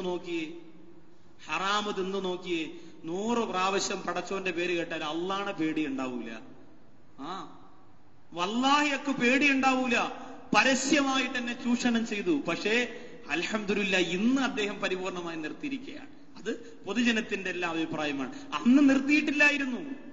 അന്ന് ഞാൻ പള്ളിയിൽ അദ്ദേഹത്തിന് അനുകൂലമായിട്ട് പ്രസംഗിക്കാൻ വേണ്ടിയിട്ട് അദ്ദേഹം ചെയ്ത ഒരു ചെറിയ നാടകമായിരുന്നു അത്. പക്ഷെ ഞാനത് ചെയ്തില്ല. പിന്നീട് അദ്ദേഹം അൽഹംദുലില്ലാ ഇപ്പൊ പ്രായമൊക്കെ ഒരുപാടായി, ഇപ്പൊ പലിശയൊന്നും വാങ്ങണില്ല. എങ്കിലും ചെയ്തു പോയ പലിശക്കാരുണ്ട് ഒരുപാട് പേര്. പണ്ട് വാങ്ങിയവർ ഇപ്പോഴും കൊണ്ടു കൊടുക്കുമ്പോ രഹസ്യമായിട്ട് ചിലപ്പോ വാങ്ങാറുണ്ട് എന്നൊക്കെ ചിലർ പറയുന്നുണ്ട്. എങ്കിലും അൽഹംദുലില്ലാ പൂർണ്ണമായും ഒഴിവായി എന്ന് നമുക്ക് വിശ്വസിക്കാം, അങ്ങനെ അനുമാനിക്കാം. അദ്ദേഹത്തിന്റെ മക്കളൊക്കെ നല്ല വിവരമൊക്കെ വെച്ചപ്പോ അവരൊക്കെ പറഞ്ഞു അതിൽ നിന്നൊക്കെ ഒഴിവായിരിക്കുകയാണ്. അൽഹംദുലില്ലാ, അള്ളാഹു ആ കുടുംബത്തെ കാത്തിരക്ഷിക്കുമാറാണ്. പക്ഷെ നമ്മൾ ആലോചിച്ച് നോക്കി, പേടി നഷ്ടപ്പെട്ടു പോയി. മനസ്സിന്റെ അകത്ത് നിന്ന് പേടി നഷ്ടപ്പെട്ട്. പലിശക്കാർക്ക് പേടി ഉണ്ടാവൂല. എങ്ങനെ പേടിക്കും? ഹറാമിയത്ത് ഉള്ളിൽ കിടക്കുന്നവന്റെ മനസ്സിൽ ഒരു തരിമ്പ് പോലും പേടിയുണ്ടാവൂല. എത്ര പ്രസംഗം കേട്ടാലും ഇങ്ങനെ കേട്ടുകൊണ്ടിരിക്കും. ഇനി അവരിൽ ആർക്കെങ്കിലും ഒരു പേടിയുണ്ടായാൽ, അവരുടെ ആരുടെയെങ്കിലും മനസ്സിന്റെ അകത്ത് ചെറിയ ഒരു ഭയപ്പാടുണ്ടായാൽ, അൽഹംദുലില്ലാ, ഈ അനുഗ്രഹീതമായ റമദാനിൽ അള്ളാഹു നിന്നെ തിരഞ്ഞെടുക്കാൻ ഉദ്ദേശിച്ചിരിക്കുന്നു എന്ന് ചിന്തിക്കുക. പേടിയുണ്ടായില്ലാരെങ്കിലില്ല. ഞാൻ നന്നാകാൻ വിധിക്കപ്പെട്ടവനല്ല, ഞാൻ ഇങ്ങനെ കഴിഞ്ഞുകൂടാൻ വിധിക്കപ്പെട്ടവനാണ്. പിശാച് നിന്റെ മനസ്സിന്റെ കത്തകത്തിലേക്ക് കടന്നു വന്നുകൊണ്ട് പല കാര്യങ്ങൾ ഓർമ്മിപ്പിച്ചു തരുമ്പോ അതെല്ലാം മനസ്സിന്റെ കത്ത് കണ്ടുകൊണ്ട് അതെല്ലാം ശരിയാകും, അല്ല പുറത്തു തരും, അല്ല പുറത്തു തരും, അല്ല പുറത്തു തരും എന്ന് പ്രതീക്ഷിച്ചുകൊണ്ട് നീ ഇങ്ങനെ കഴിഞ്ഞുകൂടി അവസാനം നിന്റെ ഈമാൻ ബാത്തിലായി പോകും. അല്ലാഹു കാത്തുരക്ഷിക്കട്ടെ. അതുകൊണ്ട് ഹറാമിയത്ത് ഉള്ളിൽ കടന്നു വന്നാൽ എനിക്കും നിങ്ങൾക്കും ഒരു തരിമ്പ് പോലും പേടിയുണ്ടാവൂല, അള്ളാഹുവിന് ഭയമുണ്ടാവൂല, പേടിയുണ്ടാവൂല. സഅലബത്ത് എന്ന് പറയുന്ന മനുഷ്യനെ കുറിച്ച് നിങ്ങൾക്കറിയോ? സഅലബത്ത് അള്ളാന്റെ റസൂലിന്റെ പള്ളിയിൽ നിസ്കരിക്കാൻ വന്നിട്ട് സഅലബത്ത് ഇബ്നു സാബിത്ത് എന്നാണ് പൂർണ്ണമായ പേര്. ആ അള്ളാഹുവിന്റെ ഹബീബായ പ്രവാചകന്റെ പള്ളിയിൽ കൃത്യമായി നിസ്കരിക്കാൻ വന്നിട്ട് പെട്ടെന്ന് ഇറങ്ങി പോകുമ്പോ റസൂലുള്ള ചോദിച്ചു, എന്താ സഅലബ? ഇല്ല പ്രവാചകരെ, വീട്ടുകാർക്ക് നിസ്കരിക്കാനുള്ള വസ്ത്രവും ഇല്ല, അതാണ് ഞാൻ കൊണ്ടുവരിക. ഒരു വസ്ത്രം കഴുകിയിട്ട് നമ്മൾ പലരും ഉപയോഗിക്കുകയാണ് നിസ്കരിക്കാൻ വേണ്ടിയിട്ട്. ശുദ്ധി പോരാ, നിസ്കരിക്കാൻ വേണ്ടി പലരും ഉപയോഗിക്കുകയാണ്. അതുകൊണ്ട് അള്ളാഹുവിന്റെ റസൂലെ, എനിക്ക് കുറച്ച് സമ്പത്തുണ്ടാകാൻ വേണ്ടി ദുആ ചെയ്യണേ. റസൂലുള്ള പറഞ്ഞു, അത് വേണോ? ഇന്ന് രണ്ട് സഹോദരങ്ങൾ ദുആ ചെയ്യാൻ പറഞ്ഞു. സമ്പത്ത് ഉണ്ടാവാൻ വേണ്ടിയല്ല, കടമില്ലാതെ മരിക്കാൻ വേണ്ടി. അള്ളാഹു തൗഫീഖ് കൊടുക്കുമാറാകട്ടെ. ഈ രാത്രിയിൽ എന്ത് നിയത്തോടുകൂടി ഞങ്ങൾ കരഞ്ഞു ദുആ ചെയ്യുന്നുവോ അത് അള്ളാഹു കബൂലാക്കി പെരുമാറാകട്ടെ. റമളാനിലെ ഏറ്റവും അധികം ദുആ സ്വീകരിക്കപ്പെടുന്ന സന്ദർഭങ്ങളെ കുറിച്ച് റസൂലുള്ള പറഞ്ഞതിൽ ഒന്ന് ശഹരി റമളാൻ മാസത്തിലെ ദുആയാണ്. ഇൻഷാ അല്ലാഹ് നമ്മുടെ ഈ പ്രാർത്ഥന അള്ളാഹു കബൂലാക്കുമാറാകട്ടെ. എന്റെ പ്രിയമുള്ളവരെ, സമ്പത്തുണ്ടാകാൻ വേണ്ടി ദുആ ചെയ്യണോ സഅലബത്ത് പറഞ്ഞ, അതേ നബി, എനിക്ക് സമ്പത്തുണ്ടായാൽ കൃത്യമായി അൽഹംദുലില്ലാ, എനിക്ക് പിന്നെ വേറൊരു ടെൻഷനും ഇല്ല. ഞാൻ നിസ്കരിക്കാൻ പള്ളിയിൽ കൃത്യമായിട്ട് വരും, സക്കാത്ത് കൊടുക്കും, അതിനൊക്കെ പ്രതിഫലം കിട്ടും. ഞാൻ ഇങ്ങനെ ഈ പട്ടിണി കിടന്ന് ഓടേണ്ട ഒരു കാര്യമില്ല. അള്ളാന്റെ റസൂൽ പറഞ്ഞു, ഒന്നുകൂടി ആലോചിച്ചേ സഅലബ, അത് നിനക്ക് വേണോ? ഇങ്ങനെ ഉള്ളതുപോലെ ഈ ഞെരുങ്ങി അങ്ങ് പോയാൽ പോരെ നബിയെ, വല്ലാഹി സമ്പത്തുണ്ടെങ്കിൽ ഞാൻ നല്ലതുപോലെ ജീവിച്ചോളാം. അള്ളാന്റെ റസൂൽ ദുആ ചെയ്താൽ കിട്ടാതിരിക്കൂ? കിട്ടും. റസൂലുള്ള ദുആ ചെയ്തു, എന്റെ സഅലബാക്ക് സമ്പത്ത് കൊടുക്കണേ അല്ലാ. അള്ളാഹു കൊടുത്തു സമ്പത്ത്. എനിക്കും നിങ്ങൾക്കും കിട്ടിയതുപോലെയല്ല. നമ്മളൊക്കെ 2-3 വണ്ടിയൊക്കെ ഉണ്ടെങ്കിൽ പിന്നെ നമ്മൾ ഇവിടുത്തെ മിടുക്കനാ. ളുഹറിന് ഒരു വണ്ടിയിൽ, അസറിന് വേറെ വണ്ടിയിൽ, മാരിബിന് വേറെ വണ്ടിയിൽ, ഇശാന് സന്തൂക്കുന്ന വണ്ടിയില്ല. അപ്പോഴേ സമാധാനാവും. നമ്മൾ പിന്നെ ലോകത്തോട് മൊത്തം നമ്മളെ വിളംബരം നടത്തും, ഇല്ലേ? എന്തെല്ലാം നമ്മൾ പറഞ്ഞു കൊടുക്കാറുണ്ട്. പക്ഷേ സഅലബത്തിന് അല്ലാഹു സുബ്ഹാനഹു വ തആല കനിഞ്ഞരളി കൊടുത്തു ധാരാളം ആട്. അന്നത്തെ ഏറ്റവും വലിയ ബിസിനസ് ആടായിരുന്നു. ആട് വലിയ വിലയാണതിന്. നല്ല ആട്. ഇന്നത്തെ പോലെ ചന്തയെ കൊണ്ടുവന്ന് ഇഞ്ചക്ഷൻ വെച്ച് വീർപ്പിക്കുന്ന അകിടുള്ള ആടായിരുന്നില്ല. അന്ന് നല്ല പവറാണ് ആടെന്ന് പറഞ്ഞാൽ. ആ ആട്ടിൻകൂട്ടത്തെ അള്ളാഹു കൊടുത്തു. പെറ്റുപിരികി വളർന്ന് വലിയ സമ്പന്നനായി മാറി. എല്ലാ വക്കത്തിനും നേരത്തെ വന്നുകൊണ്ടിരുന്ന സഅലബ പിന്നെ ബാങ്ക് കേൾക്കുമ്പോ വരാൻ തുടങ്ങി. കാരണം ബിസിനസ്സും കാര്യങ്ങളൊക്കെ നോക്കണ്ടേ, സമയം ചുരുക്കമാണ്. അപ്പോ മറ്റേ കണക്ക് നോക്കണം, അപ്പുറത്ത് പോകണം, അവിടെ 2 കട ഇപ്പൊ പുതിയത് വാങ്ങിച്ചു, അവിടെ പോയി കണക്ക് നോക്കണം, ഇപ്പുറത്ത് മക്കള് വേറെ ഒരു കട തുടങ്ങി, അവിടെ പോകണം. എല്ലാത്തിനും ഞാൻ ഒറ്റയ്ക്കല്ലേ ഉള്ളൂ, അതുകൊണ്ട് എത്താൻ പറ്റണില്ല, പഴയതുപോലെയല്ല. രണ്ടാമത് സഅലബ പിന്നെ മടങ്ങി വന്നപ്പോൾ അള്ളാഹുവിന്റെ ഹബീബ് ശ്രദ്ധിക്കുകയാണ്, സഹാബികൾ നോക്കാൻ. പിന്നെ സഅലബ മഗ്രിബിനും ഇശായിനും മാത്രമേ ഉള്ളൂ. പകൽ സമയത്ത് പള്ളിയിലില്ല, ഫുൾ ഡ്യൂട്ടിയാണ്. പകൽ സമയത്ത് തിരക്കായി പോയി. മഗ്രിബിനും ഇശായിനും എന്തായാലും പള്ളിയിൽ എത്തണമല്ലോ, കൃത്യമായിട്ട് വന്നു. പിന്നെ വെള്ളിയാഴ്ച മാത്രമായി നമ്മൾ ചിലരെ പോലെ. ഏത് വക്കത്തിന് വന്നില്ലെങ്കിലും ഇൻഷാ അല്ലാഹ് വെള്ളിയാഴ്ച ഞാൻ വരും ഉസ്താദെ, വെള്ളിയാഴ്ച ഞാൻ വരും. ഒരു സഹോദരൻ ചോദിച്ചു അത്ര നമ്മുടെ കമ്മിറ്റി പരിപാലകരോട്, ഉസ്താദ് എല്ലാ ദിവസവും ഇവിടെ തന്നെ ഉണ്ട്, ഉസ്താദ് പോകൂലേ? അപ്പൊ കമ്മിറ്റിക്കാരെ പറഞ്ഞു, ഉസ്താദ് വെള്ളിയാഴ്ച മാത്രമല്ലേ വരുള്ളൂ, ഞാൻ വരുമ്പോഴൊക്കെ ഉസ്താദ് ഇവിടെ ഉണ്ടല്ലോ. നിങ്ങളെ വെള്ളിയാഴ്ച മാത്രമല്ലേ വരുള്ളൂ, അതുകൊണ്ടാ. പുള്ളി വിചാരിച്ച് ഞാൻ 24 മണിക്കൂറും പള്ളിയിലാന്നാ. കാരണം പുള്ളി വെള്ളിയാഴ്ച രാവിലെ വരുമ്പോ ഞാൻ കുളിച്ചുകൊണ്ടിരിക്കുന്ന ഡ്രസ്സ് അപ്പൊ ഉസ്താദ് പള്ളിയിലുണ്ടല്ലോ. ഉസ്താദ് ഇപ്പോഴത്തെ ഉസ്താദ് കൊള്ളാം, ഒരു ദിവസവും വീട്ടിൽ പോകില്ല, ഫുൾ. അടുത്ത വെള്ളിയാഴ്ച വരുമ്പോഴും ഞാൻ ഇവിടെ ഉണ്ട്. സാധാരണ ഞാൻ വെള്ളിയാഴ്ച മാത്രമേ വരൂ. പുള്ളി അതറിഞ്ഞില്ലേ, പുള്ളി വിചാരിച്ച് ഞാൻ ഫുൾ ടൈം ഇവിടെ ഉണ്ടെന്നാ. കാരണം പുള്ളി പറയണത് എങ്ങനെയാ, ഒരു ഉസ്താദ് വെള്ളിയാഴ്ച പള്ളിയിൽ പോയപ്പോ ഒരാള് ചോദിച്ചു അത്രേ, ഉസ്താദ് എന്താ അത്ര നേരത്തെ? എത്ര മണിയാന്നറിയോ? 12:30 കഴിഞ്ഞു. ഉസ്താദ് എന്താ എത്ര നേരത്തെ എന്ന്? യഥാർത്ഥത്തിൽ ഉസ്താദ് എന്ന് താമസിച്ചു പോയി, പുള്ളി നേരത്തെ വന്നതാ. പുള്ളി സാധാരണ 2 മണി 1:30 ആകുമ്പോ പെട്ടെന്ന് ഒന്ന് കൈകിട്ട് ഉമറുൽ ഖത്താബ് എന്ന് പറയുമ്പോ കഴിവിട്ടമുണ്ട് ഉണങ്ങിയാന്ന് നോക്കണ ആളാ. പള്ളിയിലെ മിമ്പറിൽ നിന്ന് ഖത്തീബ് ഖുത്ബ ഓതുമ്പോ കഴിവിട്ടമുണ്ട് ഉണങ്ങിയാന്ന് നോക്കണ ആളാ. അങ്ങനത്തെ ആളാണ്. നേരത്തെ വന്നപ്പോ ഉസ്താദ് എന്താന്ന് നേരത്തെ, ഉസ്താദ് താമസിച്ചെന്ന് പറഞ്ഞ് പേടിച്ച് ബൈക്ക് ഓടിച്ചുകൊണ്ട് വന്നതാ. തടഞ്ഞു നിർത്തിയിട്ട് നിങ്ങൾ എന്താന്ന് നേരത്തെ. അങ്ങനെയാണ് നമ്മുടെ സഅലബ. പിന്നെ വെള്ളിയാഴ്ച മാത്രമായി. സഅലബ പിന്നെ വെള്ളിയാഴ്ച മാത്രമായി. എന്റെ പ്രിയമുള്ളവരെ, അവസാനം സഅലബത്തിനെ കാണാനില്ല. അള്ളാന്റെ പള്ളിക്കകത്തിരുന്ന് ഇറങ്ങാൻ സമയമില്ലാതെ സഅലബത്തിന് ഒരു ഓമന പേരുണ്ടായിരുന്നു. ആ പേരെന്തെന്നറിയോ? സഅലബത്തിനൊരു പേരുണ്ടായിരുന്നു. എന്താണ് പേരെന്തെന്നറിയുമോ? ഹമാമത്തുൽ മസ്ജിദ്, പള്ളിയുടെ മാടപ്രാവ്. സഅലബത്തിന്റെ ഓമന പേരാ സഹാബികൾ വിളിച്ചിരുന്നത് ഹമാമത്ത്, മാടപ്രാവ്. പള്ളിയിൽ പ്രാവുകൾ ഇങ്ങനെ മിനാരത്തിന്റെ ചുറ്റും ഇങ്ങനെ റൗണ്ട് അടിച്ച് നടക്കുന്നത് പോലെ സഅലബത്ത് എപ്പോഴും പള്ളിയിലാ. അതുകൊണ്ട് ഈ പള്ളിയുടെ മാടപ്രാവ് സഅലബത്താണ്, പറക്കുന്നതല്ല, നടക്കുന്ന മാടപ്രാവാണ് സഅലബ എന്ന് സഹാബികൾ പേരിട്ട് വിളിച്ചിരുന്ന സഅലബ പിന്നെ പള്ളിയിൽ വരാറായി. അള്ളാന്റെ റസൂൽ സഹാബികളോട് ചോദിച്ചു, എവിടെ? സഅലബത്തിനെ കാണാനില്ലല്ലോ, തിരക്കാണ് നബിയെ, ഭയങ്കര ജോലി തിരക്കാ. അള്ളാന്റെ റസൂല് പറഞ്ഞു, സക്കാത്തിന് സഅലബ സക്കാത്ത് കൊടുക്കാൻ അർഹതപ്പെട്ടവനാണ്, പോയിട്ട് ആ സക്കാത്തിന്റെ കാര്യം ഒന്ന് ഓർമ്മപ്പെടുത്താൻ പറഞ്ഞു.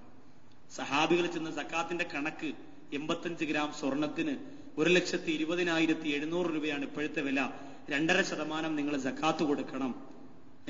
5 ആടുണ്ടെങ്കിൽ 1 ആട് പാവപ്പെട്ടവർക്ക് സക്കാത്ത് കൊടുക്കണം. 525 ഗ്രാം വെള്ളി ഇപ്പോഴത്തെ വിലയനുസരിച്ച് 16,632 രൂപയാണ്.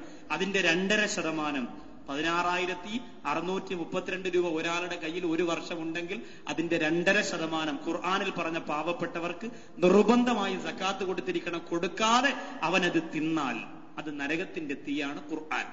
അപ്പൊ സഅലബത്തിനോട് പോയിട്ട് പറഞ്ഞു, ഇതുപോലെ സക്കാത്തിന്റെ കണക്ക് റസൂലുള്ളാഹി പറഞ്ഞിരിക്കാൻ. സഅലബത്ത് പറഞ്ഞു, ഇപ്പൊ തിരക്കാണ്, ഒന്ന് പിന്നെ വരൂ, ഇൻഷാ അല്ലാഹ് പരിഹരിക്കാം, കുഴപ്പമില്ല, പോയിട്ട് വരാം. സഹാബികൾ പോയി. പിന്നെ വരാൻ പറയുന്നവർ ആ വിഷയത്തിനോട് താല്പര്യമില്ലാത്തവരാ.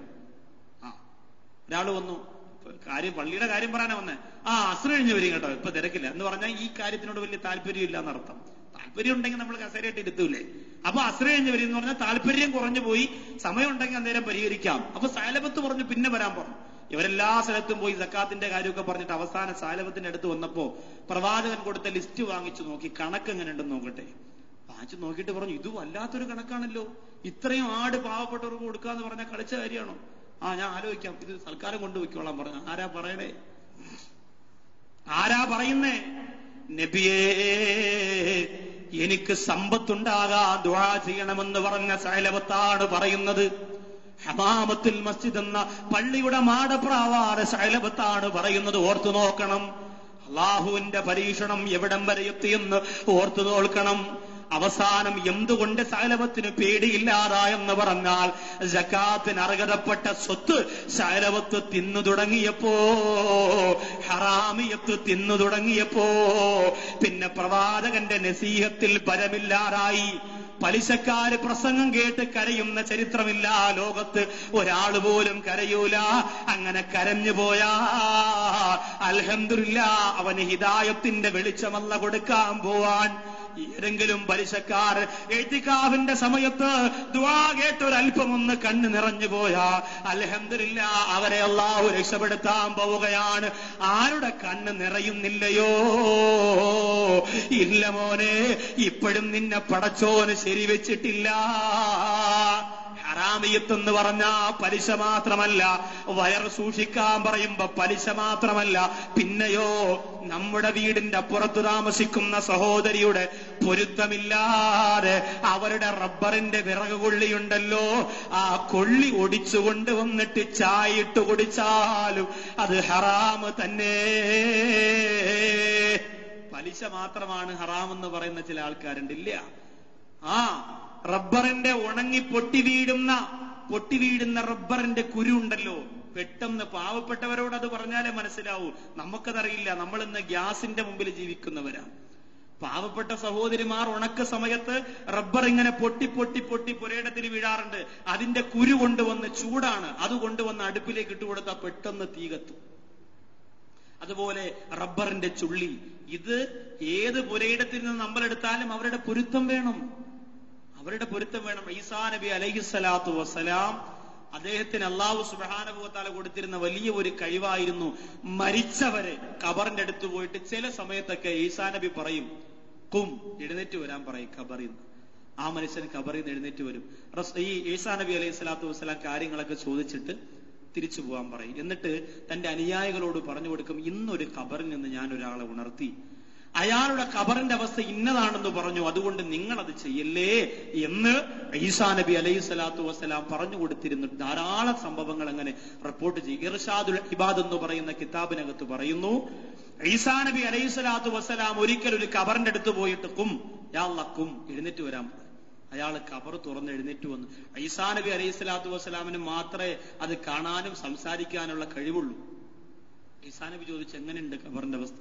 അയാൾ പറയാൻ, ഈസാ നബിയുടെ മുമ്പ് കരഞ്ഞുകൊണ്ട് പറയാൻ, ഈസാ നബിയെ, ഞാൻ വളരെ സന്തോഷത്തിൽ ഖബറിൽ കിടക്കേണ്ടവനായിരുന്നു. ഒരു തെറ്റും ഈസാ നബിയെ എന്റെ ജീവിതത്തിൽ ഞാൻ ചെയ്തു പോയതായിട്ട് എനിക്കറിവില്ല. അള്ളാഹുവിന്റെ പള്ളിയിൽ വളരെ കൂടുതൽ സമയം ചെലവഴിച്ചവനായിരുന്നു ഞാൻ. ഒരുപാട് പടച്ചോൻ ഇഷ്ടപ്പെട്ട ഇബാദത്തുകൾ, ആരാധനകൾ ചെയ്തവനായിരുന്നു നബിയെ ഞാൻ. എന്ത് സന്തോഷമായിട്ട് ഖബറിൽ കിടക്കേണ്ടവനായിരുന്നു ഞാൻ. എത്ര റാഹത്തായിട്ട് എന്റെ ഖബറിന്റെ അകത്ത് ജീവിക്കേണ്ടവനായിരുന്നു ഞാൻ. പക്ഷേ നബിയേ, എല്ലാം നഷ്ടപ്പെട്ടു പോയി, എല്ലാം നശിച്ചു പോയി. ഇന്ന് ഞാൻ എന്റെ ഖബറിന്റെ അകത്ത് വല്ലാതെ വേദനിക്കുന്നു നബിയേ. ഒരു തെറ്റിന്റെ പേരിൽ എന്റെ അമലുകളെല്ലാം പോയി നബിയേ. അത് പരലോകത്ത് തിരിച്ചു കിട്ടാൻ വേണ്ടി നിങ്ങൾ ദുആ ചെയ്യണേ എന്നാണ് ഇസ്രാഫീൽ രണ്ടാമത് സൂറന്ന കാഹളത്തിലൂതുന്നതെന്ന് കാത്തിരിക്കയാണ് നബിയേ. പരലോകത്തിന്റെ രക്ഷയ്ക്ക് വേണ്ടി ദുആ ചെയ്യണേ. ഖബറിന്റെ അകത്ത് വല്ലാത്ത ഭയാനകരമാണ്. എന്താണ് കാരണമെന്ന് ചോദിക്കുമ്പോ ബഹുമാനപ്പെട്ട ഈസാ നബി അലൈഹി സ്വലാത്തു വസ്സലാമിനോട് ആ സഹോദരൻ പറയും, നബിയേ, ഞാൻ കൂലിവേലക്കാരനായിരുന്നു. എന്റെ ജോലി എന്തെന്നറിയോ? എന്റെ അപ്പുറത്തു താമസിക്കുന്ന വീട്ടുകാര് പറയും, കുറച്ച് വിറക് വേണമെന്ന് പറയുമ്പോ ഞാൻ അവർക്ക് അർഹതപ്പെട്ട വിറക് അവര് വാങ്ങിവെച്ച സ്ഥലത്തിരുന്ന് തലയിൽ ചുമന്നുകൊണ്ട്, വെയിലത്തും മഴയത്തും ചുമന്നുകൊണ്ട് ഞാൻ ആ വീട്ടിൽ കൊണ്ടുപോയി വെച്ചു കൊടുക്കും നബിയേ. അതയാള് സന്തോഷമായി സ്വീകരിച്ചിട്ട് അത് കൊണ്ടുവന്ന് കൊടുത്തതിന് പകരം എനിക്കൊരു സംഭാവന തരാറുണ്ട്. അതാണ് എന്റെ ജീവിതത്തിന്റെ വിജയത്തിന് വേണ്ടി, എന്റെ ഉദരപൂരണത്തിന് വേണ്ടി മാറ്റിവെച്ചിരുന്ന സമ്പാദ്യം നബിയെ. അങ്ങനെ ഞാൻ ഒരു ദിവസം ഈ വിറക് കെട്ട് തലയിൽ ചുമന്നു കൊണ്ടുപോയപ്പോ എന്റെ പല്ലിനിടയിൽ ഞാൻ കഴിച്ചുപോയ ഭക്ഷണത്തിന്റെ ഒരൽപ്പം ഉണ്ടായിരുന്നു നബിയേ. അതുകൊണ്ട് എന്റെ വിറക് കഷണത്തിൽ നിന്ന് ഒരൽപ്പം ഒടിച്ചെടുത്തുകൊണ്ട് എന്റെ പല്ലിലൊരു ബുദ്ധിമുട്ട് വന്നപ്പോ എന്റെ പല്ലിനിടയിലിരിക്കുന്ന ഭക്ഷണം ഞാൻ ആ വിറകിന്റെ ഒരു ചെറിയ പോളി കൊണ്ട് കുത്തിയെടുത്തു കളഞ്ഞു നബിയേ. ഞാൻ ഓർത്തില്ല ഇത് തെറ്റായിരിക്കുമെന്ന്. ഞാൻ അയാളെ പൊരുത്തം വേണമെന്ന് ചിന്തിച്ചില്ല, ഇതിനയാളുടെ അനുവാദം വേണമെന്ന് ഞാൻ ചിന്തിച്ചില്ല. പക്ഷേ നബിയേ, ആ വിറക് കെട്ട് മുഴുവനും ഒരാൾക്ക് അവകാശപ്പെട്ടതായിരുന്നതുകൊണ്ട് അയാളുടെ അനുമതിയില്ലാതെ ഞാൻ പല്ലുകുത്തിയത് കൊണ്ട് നബിയേ, എന്റെ ഖബറിന്റെ അകത്ത് ഒരു നന്മയുടെയും പ്രതിഫലം എനിക്ക് ഇതുവരെ കിട്ടിയിട്ടില്ല. എല്ലാ പരലോകത്തേക്ക് മാറ്റിവെച്ചിരിക്കുകയാണ്. ഞാൻ ചെയ്ത ഇഅ്തികാഫിന്റെ, ഞാൻ ചെയ്ത ആരാധനയുടെ, ഞാൻ ചെയ്ത ഇബാദത്തിന്റെ പ്രതിഫലം എനിക്ക് കിട്ടിയിട്ടില്ല.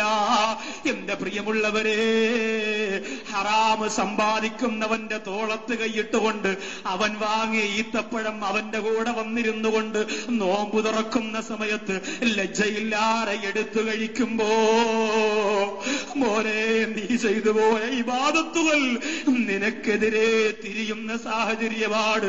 അല്ലാഹു കാത്തുരക്ഷിക്കട്ടെ. അതുകൊണ്ട് കള്ളുകുടി പോലും ഹറാമാണ്. അത് നമ്മുടെ വയറ്റിലേക്ക് ചെല്ലുന്ന ഹറാമാണ്.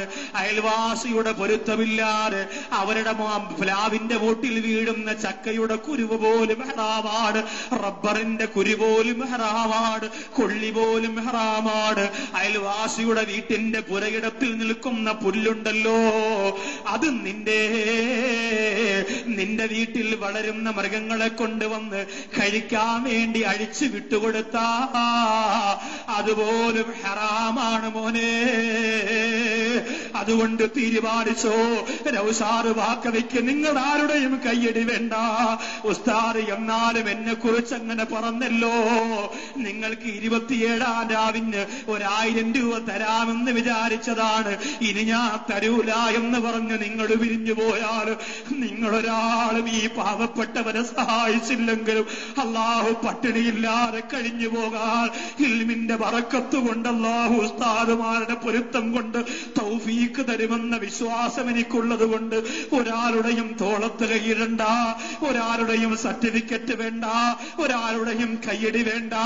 ഈ രാത്രിയില് എവിടെയെങ്കിലും ഇരുന്ന് ആരെങ്കിലും എന്റെ പ്രിയമുള്ളവരെ ഈ ശബ്ദമൊന്ന് കേട്ടുപോയിട്ട് ഇല്ല ഉസ്താദേ ഇനി ഞാനിത് ചെയ്യൂല, അതുകൊണ്ട് എനിക്ക് എന്തൊക്കെ നഷ്ടം വന്നാലോ, അതുകൊണ്ട് എനിക്ക് ലോകത്ത് എന്തൊക്കെ നഷ്ടം സംഭവിച്ചാലോ, എന്റെ മക്കളെന്നെ തള്ളി പറഞ്ഞാലോ, എന്റെ ഭൗതികമായ ലോകത്ത് എനിക്ക് കിട്ടുന്ന ഇമേജുകൾ മുഴുവനും നഷ്ടപ്പെട്ടാലോ ഇല്ല ഉസ്താദേ ഇനി ഒരിക്കലും മടങ്ങിപ്പോലാന്ന് പറഞ്ഞ ചെയ്താ ഇൻഷാ അല്ലാഹ് മരിക്കുന്നത് വരെ അട്ടക്കുളങ്ങര പള്ളിക്കകത്തല്ല ഏത് പള്ളിക്കകത്ത് പോയി ദുആ ചെയ്താൽ മോനെ ഈ പാവപ്പെട്ടവന്റെ നാവിൽ നിന്ന് ഉതിർന്ന് വീഴുന്ന പ്രാർത്ഥനയുടെ ഒരംശം ഇൻഷാ അല്ലാഹ് മരിക്കുന്നത് വരെ നിനക്കുള്ളതാണ്. കാരണം എത്രയോ മക്കൾ ഉറക്കമിടുന്ന ഇബാദത്ത് ചെയ്യുന്നുണ്ട്, അതിന്റെ പ്രതിഫലം വേണ്ടേ?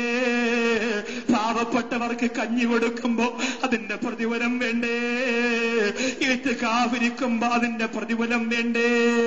ഇതൊന്നും വെറും പ്രഹസനമായി പോയാൽ, ഇതൊക്കെ ജനങ്ങളെ കാണാൻ വേണ്ടി ആയിപ്പോയാ, നിന്റെ ഖബറിന്റെ അകത്ത് നീ കടന്നു ചെല്ലുമ്പോ വയറിന്റെ അകത്ത് ഹറാമായ ഒരൽപ്പം കടന്നു വന്നതുകൊണ്ട് പോലെ നീ ഖേദിക്കേണ്ടി വരുമെങ്കിൽ അല്ലാഹു കാത്തുരക്ഷിക്കട്ടെ, അല്ലാഹു കാത്തുരക്ഷിക്കട്ടെ.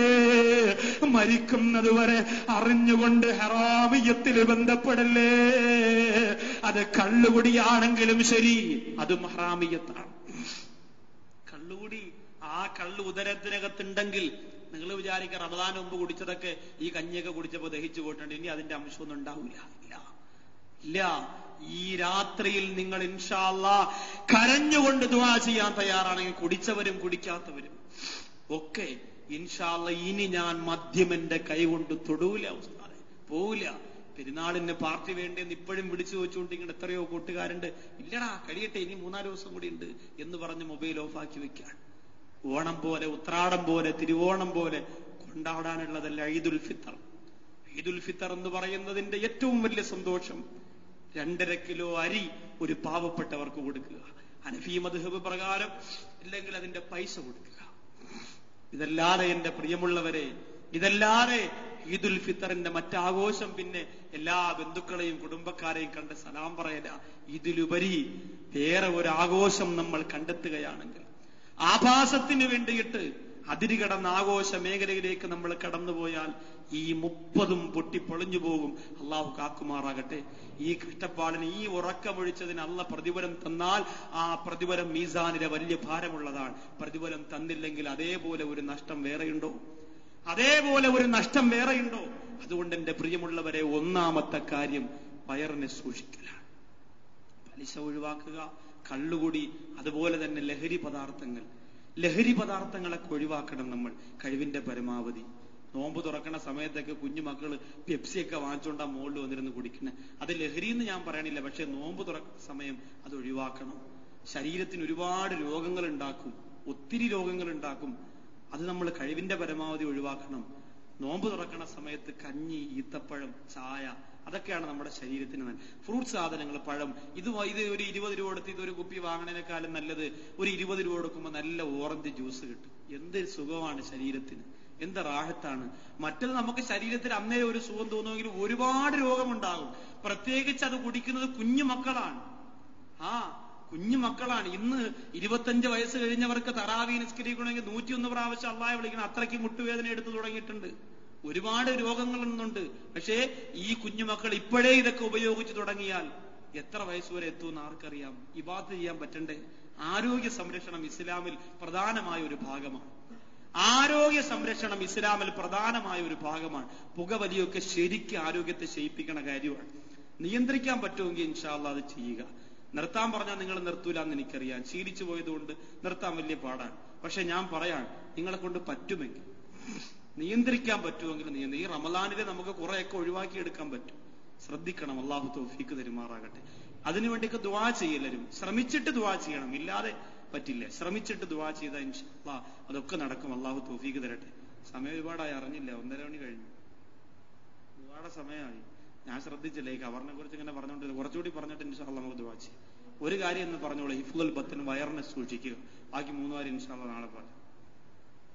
അതിനുകൊണ്ട് നമുക്ക് തഴവാ ഉസ്താദിന്റെ ആദ്യത്തെ ദിവസം കുറച്ച് ബൈത്ത് പാടി അർത്ഥം പറഞ്ഞപ്പോ അത് മനസ്സിന് വല്ലാത്ത ഉന്മേഷം തോന്നിയെന്ന് പല സഹോദരങ്ങളും പറഞ്ഞു. അപ്പൊ അതുകൊണ്ട് അവരുടെ ഉന്മേഷത്തിന് ഞാനൊരു തടസ്സമാവണ്ട. ഇൻഷാ അല്ലാഹ് അത് വളരെ ഹൈറാണ്. നമുക്കും നിങ്ങൾക്കും ഒക്കെ ഒരുപാട് ഉപയോഗം. ഒന്ന് കുറച്ചുകൂടി അടുത്തേക്ക് ചില ഭാഗത്തിന്റെ ഖബർ കാണുമ്പോൾ സമാധാനം പറഞ്ഞിട്ട് ബാക്കി നാളെ. ഖബർ കാണുമ്പോൾ നമ്മൾ എങ്ങനെ സലാം പറയേണ്ടത്? ഖബറിൽ സലാം പറയേണ്ടത് എങ്ങനെയാണ് അറിയോ? അസ്സലാമു അലൈക്കും യാ ദാറ ഖൗമിൻ മുഅ്മിനീൻ ഇന്നാ ഇൻഷാ അല്ലാഹു ബിക്കും ലാഹിഖൂൻ എന്നാണ് ഖബർ കാണുമ്പോൾ പറയുന്നത്. അല്ലയോ മുഅ്മിനീങ്ങളുടെ ഭവനത്തിൽ താമസിക്കുന്നവരെ, ഇന്നാ ഇൻഷാ അല്ലാഹു ബിക്കും ലാഹിഖൂൻ, ഇൻഷാ അല്ലാഹ് വിധിയുണ്ടെങ്കിൽ ഞങ്ങളും ഉടനെ തന്നെ അങ്ങോട്ട് വരുന്നതാണ് എന്ന് പറയാം. ഇതിന്റെ തെളിവ് വഉദ്ദ നഫ്സക മിൻ അസ്ഹാബിൽ ഖുബൂറാണ്. അല്ലാഹുവിന്റെ റസൂൽ പറഞ്ഞു, നിന്റെ ശരീരം അലിയെ, നിന്റെ ശരീരം റളിയല്ലാഹു അൻഹു, നിന്റെ ശരീരം നീ കബറാളികളിൽ പെട്ടതായിട്ട് എണ്ണുക. പള്ളിയുടെ കബർ 1, 2, 3 എണ്ണിയാൽ 4ാമതിന് കുഴി കുടിക്കാൻ പോവാണെങ്കിൽ അത് നിന്റെ നെഞ്ചിലേക്ക്, അടുത്ത കബർ എനിക്കാണ് എന്ന് നിയത്ത് ചെയ്യുക. അതാണ് എല്ലാവരും ഖബർസ്ഥാനിലൊക്കെ പോയാൽ ചെന്ന് പറയേണ്ടത് എന്താ? കബർ എണ്ണി കബർ ഇങ്ങനെ അടക്കി വെച്ചിരിക്കുകയാണ്, അതിന് അടുത്ത കുഴി കുടിക്കാൻ സമയമായി. ഇൻഷാ അല്ലാഹ് ഇവിടെ ചിലപ്പോൾ ഞാനായിരിക്കും പടച്ചോനെ. അങ്ങനെ കരുതുക. അതൊരു മുഅ്മിനിന്റെ ചിന്തയാണ്. അപ്പൊ അസ്സലാമു അലൈക്കും യാ ദാറ ഖൗമിൻ മുഅ്മിനീൻ ഇന്നാ ഇൻഷാ അല്ലാഹു ബിക്കും ലാഹിഖൂൻ. മുഹീദ്ദീൻ ഇബ്നു അറബി തങ്ങൾ പറയണം, ഔലിയാക്കന്മാരുടെ ഖബർ ആരെങ്കിലും കണ്ടാൽ അവിടെ സലാം പറയുന്നതിന് വേറൊരു രീതിയാണ്. ദാറ ഖൗമിൻ മുഅ്മിനീൻ ഇന്നാ ഇൻഷാ അല്ലാഹു ബിക്കും ലാഹിഖൂൻ അല്ല. അവിടെ സലാം പറയേണ്ട അസ്സലാമു അലൈക യാ ലാ ഇലാഹ ഇല്ലല്ലാഹ്, അസ്സലാമു അലൈക യാ മൻ ഖാല ലാ ഇലാഹ ഇല്ലല്ലാഹ്, അസ്സലാമു അലൈക യാ മൻ ഖാല ലാ ഇലാഹ ഇല്ലല്ലാഹ് ഖാലിസം മുഖ്ലിസ. നല്ല ഔലിയാക്കന്മാരുടെ ഖബറിനെ കുറിച്ചായി പറഞ്ഞു കേട്ടോ. ഇന്ന് ആര് മരിച്ചാലും ഔലിയാണ്. അങ്ങനല്ല. നല്ല അള്ളാഹുവിന്റെ അടുപ്പത്തിലേക്ക് എത്തി അള്ളാഹുവിന്റെ മഹാരഥന്മാർ അവരുടെ ഖബറിൽ സലാം പറയുമ്പോൾ, മഖാമിൽ സലാം പറയുമ്പോൾ അസ്സലാമു അലൈക യാ ലാ ഇലാഹ ഇല്ലല്ലാഹ്, അസ്സലാമു അലൈക യാ മൻ ഖാല ലാ ഇലാഹ ഇല്ലല്ലാഹ്, അസ്സലാമു അലൈക യാ മൻ ഖാല ലാ ഇലാഹ ഇല്ലല്ലാഹ് ഖാലിസം മുഖ്ലിസ. അല്ലാഹു തൗഫീഖ് തരുമാറാകട്ടെ. ആദം മുതൽ പല കാലവും കഴിഞ്ഞില്ലേ, അതിലത്ഭുതം ഇന്നോളവും നിനക്കില്ലേ, ലോകം അടക്കി ഭരിച്ചിരുന്നവരല്ലേ, മൗത്തെന്ന സിംഹം കൊന്നതത്ഭുതമല്ലേ, സിംഹാസനത്തിന് ചുറ്റി നിന്നവരല്ലേ, പിടിമണ്ണ് വാരിയെറിഞ്ഞതത്ഭുതമല്ലേ, എന്റെ കസേരയുടെ ചുറ്റുമിരിക്കുന്ന നിങ്ങൾ, ഇന്ന് ഞാൻ മരിച്ചാൽ നാളെ കാട്ടുമുറാക്കൽ മുസ്ലിം ജമാഅത്തിൽ എന്നെ അടക്കം ചെയ്താൽ സ്നേഹമുള്ള ചിലരെങ്കിലും വരുമല്ലോ. എന്ത് നഷ്ടം വന്നാലും പോകണം. ബുദ്ധിമുട്ടിയിട്ടും 2-2.5 മണിക്കൂറോളം ഇത്തികാഫിന് വേണ്ടി നമുക്ക് നേതൃത്വം തന്ന ഉസ്താദല്ലേ എന്ന് പറഞ്ഞുകൊണ്ട് കസേരയുടെ ചുറ്റുമിരുന്ന നിങ്ങൾ നാളെ മഗ്‌രിബിന് മുമ്പ് ആ മയ്യത്തടക്കുന്നത് കാണാൻ വേണ്ടി വരുമ്പോൾ സിംഹാസനത്തിന് ചുറ്റി നിന്നവരല്ലേ, പിടിമണ്ണ് വാരിയെറിഞ്ഞതത്ഭുതമല്ലേ, മണ്ണ് വാരി ഖബറിലേക്ക് ഇട്ടിട്ട് നിങ്ങൾ പോകുന്നു. അസ്സലാമു അലൈക്കും പോവാണ് സാറേ. ഖബറിനെ കുറിച്ച് മരണത്തെക്കുറിച്ച് പറഞ്ഞിട്ട് നമ്മൾ തന്നെ ആദ്യം നിങ്ങളുടെ മയ്യത്ത് കാണേണ്ടി വന്നല്ലോ. അസ്സലാമു അലൈക്കും എന്ന് പറഞ്ഞു പിരിഞ്ഞു പോകുന്നത് ഇത് ഒരാളുടെ അവസ്ഥയല്ല. ലോകം അടക്കി ഭരിച്ചിരുന്ന 1000 മനുഷ്യന്റെ അവസ്ഥയെക്കുറിച്ചാ പറയുന്നത്. കുതിരപ്പുറത്ത് സവാരി ചെയ്തവരല്ലേ, ശവമഞ്ചയാത്രയും ചെയ്തതത്ഭുതമല്ലേ, പള്ളി കണ്ടിട്ട് നിർത്താതെ വില കൂടിയ വാഹനത്തിനകത്ത് ചീറിപ്പാഞ്ഞു പോയവനാണ്. ചില ആൾക്കാരുണ്ട് നിസ്കരിക്കുകയില്ല, നോമ്പും പിടിക്കൂല, പള്ളി കാണുമ്പോ വണ്ടി ഓടിച്ചോണ്ട് പോവാൻ, പള്ളി കാണുമ്പോ പിന്നെ പടച്ചോ ഞാൻ പോവാ, സമയമില്ല, ഓട്ടോ എന്നാ. ഇതല്ല, നമ്മൾ എത്ര മണ്ടന്മാര്. ഒരു ദിവസം ഞാൻ പ്രസംഗത്തിന് പോകാനായിട്ട് വേഗോട് ജോലി ചെയ്യുമ്പോ, അന്ന് പ്രസംഗത്തിന് പോയിക്കൊണ്ടിരുന്നത് ചെറിയ ഒരു ജീപ്പിലാണ്. ആ പള്ളിയുടെ താഴ്ഭാഗത്ത് ഒരു പാവപ്പെട്ടവൻ, അവനെന്തെങ്കിലും പ്രസംഗത്തിന് പോകുമ്പോൾ വണ്ടി കൂലിയായിട്ട് കിട്ടി രക്ഷപ്പെടട്ടെ എന്ന് പറഞ്ഞുകൊണ്ട്, ഇപ്പൊ ഗൾഫിൽ ഇപ്പൊ വലിയ കാശാരൊക്കെ ആയിപ്പോയി, ഇപ്പൊ നമ്മളെ വേണ്ടി ചെയ്യില്ല, എന്നാലും രക്ഷപ്പെടട്ടെ എന്ന് പറഞ്ഞ് വാതിന്റെ മജ്‌ലിസൊക്കെ ദുആ കിട്ടുമല്ലോ, ഹൈറാവട്ടെ എന്ന് പറഞ്ഞ് കൊണ്ടുപോയതാ. അപ്പൊ അത് എന്നും പഞ്ചറാണ്. അങ്ങനെ ഒരു ദിവസം വേറൊരു സഹോദരന്റെ വണ്ടി വിളിച്ചപ്പോ അദ്ദേഹം പറഞ്ഞു, ഉസ്താദേ ഞാനൊരു വണ്ടി വിട്ടുതരാം. പുള്ളി പ്രസംഗത്തിനൊന്നും കൊണ്ടുപോകാൻ പറ്റി അത്രത്തോളം ഈമാൻ എന്നുള്ള ആളല്ല, നിസ്കാരമൊക്കെ വലിയ പാടാണ്. പിന്നെ ഇൻഷാ അല്ലാഹ് ഏതായാലും ഇന്നത്തേക്ക് ഇങ്ങ് പോയല്ലേ പറ്റുള്ളൂ, അതുകൊണ്ട് എന്തായാലും ആ വണ്ടി വിട്ടുതരാം. അങ്ങനെ അദ്ദേഹം കാറ് കൊണ്ടുവന്ന് വലിയ ബഹുമാനം. നിസ്കാരം ഇല്ലാത്തവർക്ക് ഉസ്താദന്മാരോട് ഭയങ്കര ബഹുമാനമാണ്. കാരണം അവര് മൊത്തം ഇതാണ് അല്ലാഹ് പറഞ്ഞാണ് ഇരിക്കണേ അവര്. അപ്പൊ കാരണം പള്ളി കയറാത്തവർക്ക് അങ്ങനെയാണല്ലോ, ഭയങ്കരമാണ്. സാധാരണ ഒരു ലിമിറ്റ് ബഹുമാനം എല്ലാവർക്കും വേണം, അല്ലാത്തവർക്ക് ഭയങ്കരമാണ്. കാലിൽ വീണ് ഉസ്താദേ അപ്പാക്കണോന്നൊക്കെ പറയാം. അപ്പോഴേ തന്നെ മനസ്സിലാകാം ഇത് പോക്ക് കേസ് കിട്ടാണ്. കാരണം എന്താ, ഇതിലെങ്കിലും രക്ഷപ്പെടാൻ അവസാനത്തെ പിടിവള്ളിയാണ്. പള്ളിയിലായിരിക്കണില്ല, നിങ്ങളെന്തെങ്കിലും എന്തെങ്കിലും കാര്യങ്ങൾ പറഞ്ഞൊന്ന് കരകയറ്റണം, അത് ലാസ്റ്റ് പിടിയാണ്. അപ്പൊ അങ്ങനെ ഇദ്ദേഹം ഭയങ്കര ബഹുമാനം, അങ്ങനെ അതൊക്കെ ആയി പള്ളിയിൽ ഇങ്ങനെ പോവാണ്. അങ്ങനെ ഹൈവേയിലൂടെ ഇങ്ങനെ പോവാണ്. കടുവപ്പള്ളിയുടെ ഭാഗത്തെത്തിയപ്പോ ഇദ്ദേഹം ഈ ചെറിയ രീതിയിൽ പഴയ ഇദ്ദേഹത്തിന്റെ അങ്ങനെ ഉസ്താദെ പാട്ട് നിർത്താൻ പറ്റൂല, വണ്ടി ഓണായ പാട്ട് കേൾക്കും, വണ്ടി ഓണായ പാട്ട് കേൾക്കും, നിങ്ങൾക്ക് വേണ്ടി നിർത്താൻ പറ്റൂല, സൗണ്ട് വേണമെങ്കിൽ കുറയ്ക്കാന്ന് പറഞ്ഞു. ഞാൻ പറഞ്ഞു സൗണ്ട് കുറച്ചു. അങ്ങനെ പോവാണ്. അങ്ങനെ പോയി കടുവപ്പള്ളിയുടെ ഭാഗം എത്തിയപ്പോ ഇദ്ദേഹം സൗണ്ട് വോളിയം മൊത്തം കുറച്ചിട്ട് വണ്ടി നിർത്തിയിട്ട് ഇങ്ങനെ ആക്കിയിട്ടങ്ങ് പോയി. ഞാൻ വിചാരിച്ചു നല്ല അൽഹംദുലില്ലാഹ് ഏതായാലും ഈമാനുള്ളൊരു മനുഷ്യനാ, തങ്ങളോടൊരു സലാം പറഞ്ഞു, അസ്സലാമു അലൈക്കും, ഞാൻ അങ്ങോട്ട് പോവാൻ എന്നാണ് അതിന്റെ അർത്ഥം. പാട്ടൊക്കെ വോളിയം കുറച്ചിട്ട് ആക്കിയിട്ട്. അങ്ങനെ എന്റെ പ്രിയമുള്ളവരെ, വല്ലാഹി ഹഖ്, എങ്ങനെ നിസ്കരിക്കണം എന്നവൻ അറിഞ്ഞുകൂടാ, എങ്ങനെ നിസ്കരിക്കണം എന്നവൻ അറിഞ്ഞുകൂടാ. ഞാനെന്നാകെ നാണം കെട്ടുപോയി. അവിടെ ചെന്നപ്പോ മാരിബ് നിസ്കാരം തുടങ്ങി, മൂന്നാമത്തെ റക്അത്ത്. ഞാനിങ്ങനെ കൈകെട്ടി തയ്യാത്തിരുന്നു. എന്റെ കൂടെ പുള്ളിയും വന്ന് തയ്യാത്തിരുന്നു. പുള്ളി സലാം വിട്ടിട്ട് അവിടെ ഇരുന്നു, ബാക്കി ഞാൻ എഴുന്നേറ്റ് നിസ്കരിച്ചു. അപ്പൊ കൂടെ വന്ന ആൾക്കാർ ചോദിച്ചു, ഉസ്താദിന്റെ ഡ്രൈവർ നിങ്ങൾ ഉണ്ടായിരുന്നു? അല്ലാഹു അക്ബർ. ഒരു റക്അത്തിൽ മക്കയിലെത്തി, ഒരു റക്അത്തിൽ തീർന്നു. പിന്നീട് ഞാൻ പ്രസവം കഴിഞ്ഞ് വരാൻ നേരത്തെ ചോദിച്ചു, എന്താ വിഷയം? അദ്ദേഹം പറഞ്ഞു, ഉസ്താദെ എനിക്കിതൊന്നും അത്ര പോരാ. ഞാൻ പറഞ്ഞു, നീ പള്ളിയുടെ നടയിൽ വണ്ടി ഇട്ട് ഓടുന്നവനല്ലേ, ആ പള്ളിയിലൊന്ന് കയറിക്കൂടെ നിനക്ക്? കൂട്ടുകാരൊക്കെ കളിയാക്കും ഉസ്താദെ, എത്രയോ പേര് അങ്ങനെ ഉണ്ടെന്നറിയോ ഈത്തിക്കാവിന്. നീയും വന്നോടാ ഈത്തിക്കാവിന്? എനിക്ക് മാത്രം ഇത് പറഞ്ഞു, എടാ നീയും വന്നോ ഈത്തിക്കാവിന്? ഇന്ന് പള്ളി ഇടിഞ്ഞു വീണത് തന്നെ, നീയും വന്നു. ഒരാളെയും നമ്മൾ അങ്ങനെ പറയാൻ പാടില്ല. അല്ലാഹ് ഹിദായത്തിന്റെ ഒരു വെളിച്ചം ഏത് രൂപത്തിലാണ് തരുന്നതെന്ന് പറയാൻ പറ്റില്ല. ചിലപ്പോ ഒരൊറ്റ രാത്രി കൊണ്ടവന് മനംമാറ്റമുണ്ടായാൽ അത് മതി രക്ഷപ്പെടാൻ, അത് മതി. അപ്പൊ അതുകൊണ്ട് വില കൂടിയ വാഹനത്തിൽ യാത്ര ചെയ്യുമ്പോൾ സന്തൂക്ക് സമാധാനമായിട്ട് മനുഷ്യൻ തളർന്ന് ചുമന്നുകൊണ്ട് പോകുന്ന സന്തൂക്കിൽ പോകേണ്ടവനാ നീ.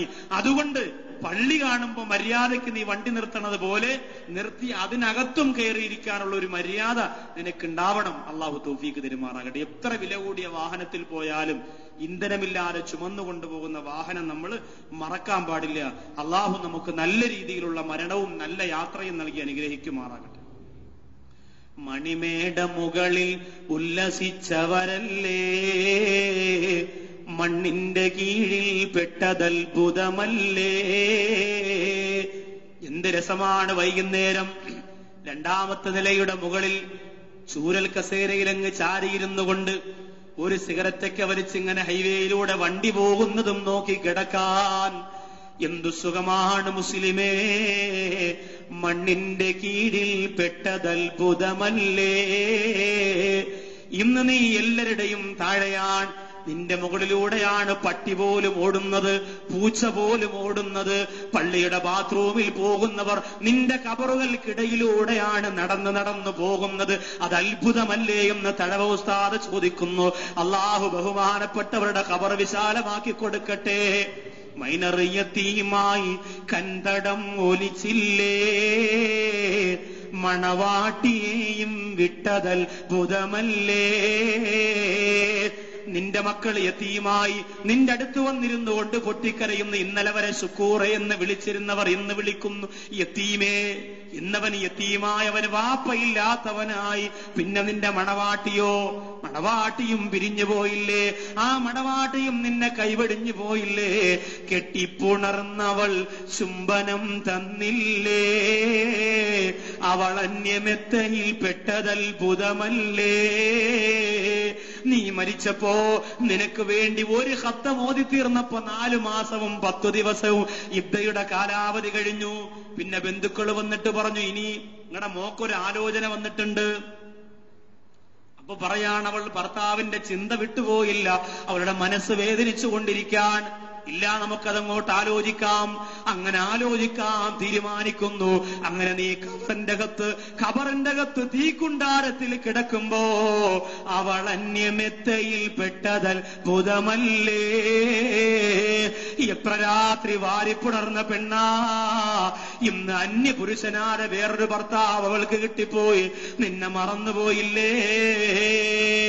തിരുമുമ്പിലെന്നും പുഞ്ചിരിച്ചവളല്ലേ? വാവിട്ട് നിലവിളിക്കുന്നതത്ഭുതമല്ലേ? പള്ളിയിലേക്ക് എഴുത്തിക്കാവിന് പോകുമ്പോ വാതിൽ വന്ന് പുഞ്ചിരിച്ചുകൊണ്ട് സലാം പറഞ്ഞ പെണ്ണല്ലേ? ഗൾഫിലേക്ക് പോയപ്പോ വാതിൽ വന്ന് പുഞ്ചിരിച്ച പെണ്ണല്ലേ? ഇന്നതാ എന്റെ ഇക്കാനെ കൊണ്ടുപോവല്ലേ എന്ന് പറഞ്ഞുകൊണ്ട് നിലവിളിക്കുന്നത് അത്ഭുതമല്ലേ? തഴവ് ഉസ്താദ് ചോദിക്കാണ്, അതാണടാ ലോകത്തെ അത്ഭുതം.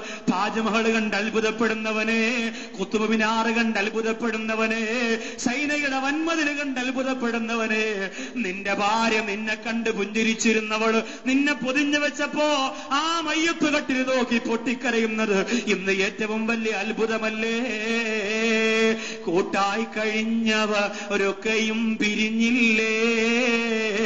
അവനേകനായി കഴിയുന്ന അതത്ഭുതമല്ലേ? കൂടെ ഇത്തികാഫിന് വന്നവര്, കൂടെ ലൈലത്തുൽ ഖദർ ചോദിക്കാൻ വന്നവര്, കൂടെ ലൈലത്തുൽ ഖദറിന്റെ രാത്രിയിൽ അല്ലാഹുവിന്റെ പള്ളിയിൽ ഉറക്കമടിയാൻ വന്നവര്, അവരെല്ലാം പോയി. ഇന്ന് ഒരാൾ പോലുമില്ല. ഒറ്റയ്ക്ക് ഖബറിന്റെ അകത്ത് കഴിയുന്നത് അത്ഭുതമല്ലേ?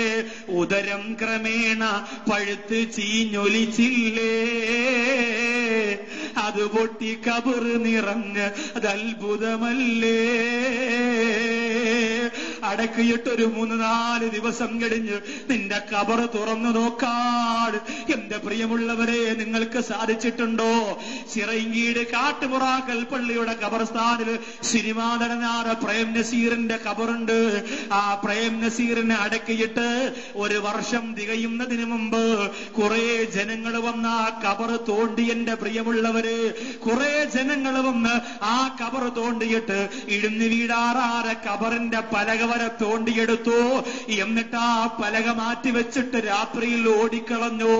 പിറ്റന്ന് ജുമയ്ക്ക് വന്ന ജനങ്ങള് കിലോമീറ്ററുകൾക്കപ്പുറത്ത് നിന്നുകൊണ്ട് മൂക്കുപൊത്തിയിട്ടല്ലേ, എത്രയോ കിലോമീറ്ററുകൾക്കപ്പുറത്ത് നിന്ന് മൂക്കുപൊത്തിയിട്ടാണ് ഓടി വന്ന് പള്ളിയിലേക്ക് വന്ന് നോക്കിയത്. എത്രയോ സുഗന്ധദ്രവ്യങ്ങൾ കൊണ്ടുവന്നൊഴിച്ചിട്ടു ആ മരിച്ചുപോര മനുഷ്യന്റെ ശരീരത്തിന്റെ ഖബറിന്റെ അകത്ത് നിന്ന് വന്ന ദുർഗന്ധം മാറിയില്ല. എന്റെ പ്രിയമുള്ളവരെ, ഞാനും നിങ്ങളും അങ്ങനെ കിടക്കേണ്ടവരല്ലേ? എത്ര സുഗന്ധം പൂശിയ ശരീരമാ പ്രേം നസീറിൻ്റെത്. എത്രയോ തരണീമണികൾ കാത്തിരുന്ന ശരീരമാ പ്രേം നസീറിൻ്റെത്. എന്റെ മുമ്പിലിരിക്കുന്ന ഉപ്പമാര് പോലും ഒരു ഫിലിം കാണാ തിക്കും തിരക്കും കൂട്ടിയവരല്ലേ പ്രേം നസീറിന് വേണ്ടി. എന്തേ മരിച്ചു ദിവസങ്ങൾ കഴിഞ്ഞപ്പോ ആ ഖബറിന്റെ ഭാഗം ഒരൽപ്പമൊന്ന് തുറന്നു നോക്കിയപ്പോ കിലോമീറ്ററുകൾക്കപ്പുറത്ത് ദുർഗന്ധമെത്തിപ്പോരെങ്കിലും എന്റെയും നിങ്ങളുടെയും ഖബറിന്റെ അവസ്ഥ എന്താ? തഴവ് ഉസ്താദ് പറയുകയാണ്, ഉദരം ക്രമേണ പഴുത്ത് ചീഞ്ഞൊലിച്ചില്ലേ? അത് പൊട്ടി ഖബർ നിറഞ്ഞതത്ഭുതമല്ലേ? നമ്മുടെ വയറ് പൊട്ടി ഒഴിച്ചിട്ട് ആ ഖബർ നിറഞ്ഞു പോകുമത്രേ. അല്ലാഹു കാത്തുരക്ഷിക്കട്ടെ, പടച്ചോറ് കാത്തുരക്ഷിക്കട്ടെ. ഇത് കണ്ട് കരയാനും ഒരാൾ അവർക്കില്ലേ? കാണുന്ന മാർഗമടഞ്ഞത് അത്ഭുതമല്ലേ. ഖബറിന്റെ അടുത്ത് പോയി നീ ദുആ ചെയ്യുമ്പോഴും അതിന്റെ അകത്ത് കിടക്കുന്ന ഉമ്മ പൊട്ടിപ്പൊളിഞ്ഞ് ചീഞ്ചലത്തിനകത്ത് നീന്തി തുടിക്കുന്നത് കാണാൻ മുകളിൽ നിൽക്കുന്ന മോനെ നിനക്ക് കഴിവില്ല, മുകളിൽ നിൽക്കുന്ന കൂട്ടുകാരെ നിനക്ക് കഴിവില്ല. വാപ്പാടെ ഖബറിന്റെ അടുത്ത് പോയി ദുആ ചെയ്യാനല്ലാതെ ആ ഖബറിന്റെ അകത്ത് നടക്കുന്ന അത്ഭുതം കാണാൻ നിനക്ക് സാധിക്കുന്നില്ല. ഫോൺ കമ്പി ലെറ്റർ മുഴുവനും നിലച്ചില്ലേ, അവർക്കുള്ള അവസ്ഥ അറിയാത്തതത്ഭുതമല്ലേ. ഒന്ന് ഫോൺ വിളിച്ചു ചോദിക്കാൻ എങ്ങനെയുണ്ട് വാപ്പാ, എല്ലാ മേഖലകളും അടഞ്ഞില്ലേ, ഒരു സഹായം പോലും, ഒരാളെ സഹായം പോലും കിട്ടാറ് വേദനിച്ചു പോയില്ലേ. അള്ളാഹു എന്നെയും നിങ്ങളെയും കാത്തുരക്ഷിക്കട്ടെ. ഈമാനോടുകൂടി മരിക്കാൻ അള്ളാഹു ഭാഗ്യം തരട്ടെ. നമ്മുടെ ഖബർ സ്വർഗത്തിന്റെ നിലാവ് കൊണ്ട് അള്ളാഹു അലങ്കരിക്കട്ടെ. ചില മജ്‌ലിസുകൾ അങ്ങനെയാണ്, നമ്മൾ അറിയില്ല സമയം പോണത്. ഇന്നലെയൊക്കെ ഇടയിൽ എത്ര പ്രാവശ്യം ഞാനിങ്ങനെ വാച്ച് നോക്കി. അതിനേക്കാൾ റാഹത്ത് ഇന്നുണ്ടെങ്കിൽ ഇന്നത്തെ മജ്‌ലിസിന് എന്തോ ഒരു പ്രത്യേകത ഉള്ളത് കൊണ്ടാണ്. അള്ളാഹു കബൂലാക്കട്ടെ. അതുകൊണ്ട് ദിക്ർ, സ്വലാത്ത്, ദുആ ഒരാളും നഷ്ടപ്പെടുത്തി കളയണ്ട. ഇന്നത്തെ സദസ്സിന് പ്രത്യേകത ഉണ്ടെങ്കിൽ മാത്രമേ ഉഷാറ് തോന്നൂ ക്ലാസ് എടുക്കുമ്പോ. ഇല്ലെങ്കിൽ ഇങ്ങനെ നോക്കൂ, ഇടയ്ക്കിടയ്ക്ക് എത്രയായി, 1 ആയോ, എത്ര 1:30 ആയോ, ഇങ്ങനെ നോക്കൂ. ഇന്ന് ഞാൻ ആദ്യമായി വാച്ച് നോക്കിയപ്പോ സമയം 1:30 സാധാരണ 1:30 നിർത്തണതാണ്. ഇന്നിപ്പോ 2 മണിയാവാൻ പോവാണ്. ഇൻഷാ അല്ലാഹ് ഇനി നമ്മൾ ദുആ ചെയ്യാൻ പോവാണ്.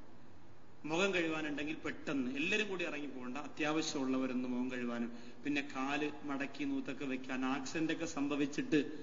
ആക്സിഡന്റ് സംഭവിച്ചിട്ട് കുറേ ദിവസം ഹോസ്പിറ്റലൊക്കെ കഴിഞ്ഞ സഹോദരങ്ങളുണ്ട്. അവർക്ക് നല്ലതുപോലെ ഇരിക്കാനൊന്നും പറ്റണില്ല, നടുവേദന കാരണം നിൽക്കുകയും ഇരിക്കുകയും കിടക്കുകയൊക്കെ ചെയ്ത ധാരാളം പേരുണ്ട്. അപ്പൊ ഇൻഷാ അല്ലാഹ് ദിക്ർ തുടങ്ങുന്നതിന് മുമ്പ് എല്ലാവരും ഒന്ന് വളരെ പെട്ടെന്ന്, ഉറങ്ങുന്നവരുണ്ടെങ്കിൽ ബുദ്ധിമുട്ടില്ലാത്തവരാണെങ്കിൽ ഒന്ന് വിളിച്ചുണർത്തി പ്രധാനപ്പെട്ട സമയം നഷ്ടപ്പെടുത്താതെ ഇരിക്കുക. അല്ലാഹു തൗഫീഖ് തരുമാറാകട്ടെ.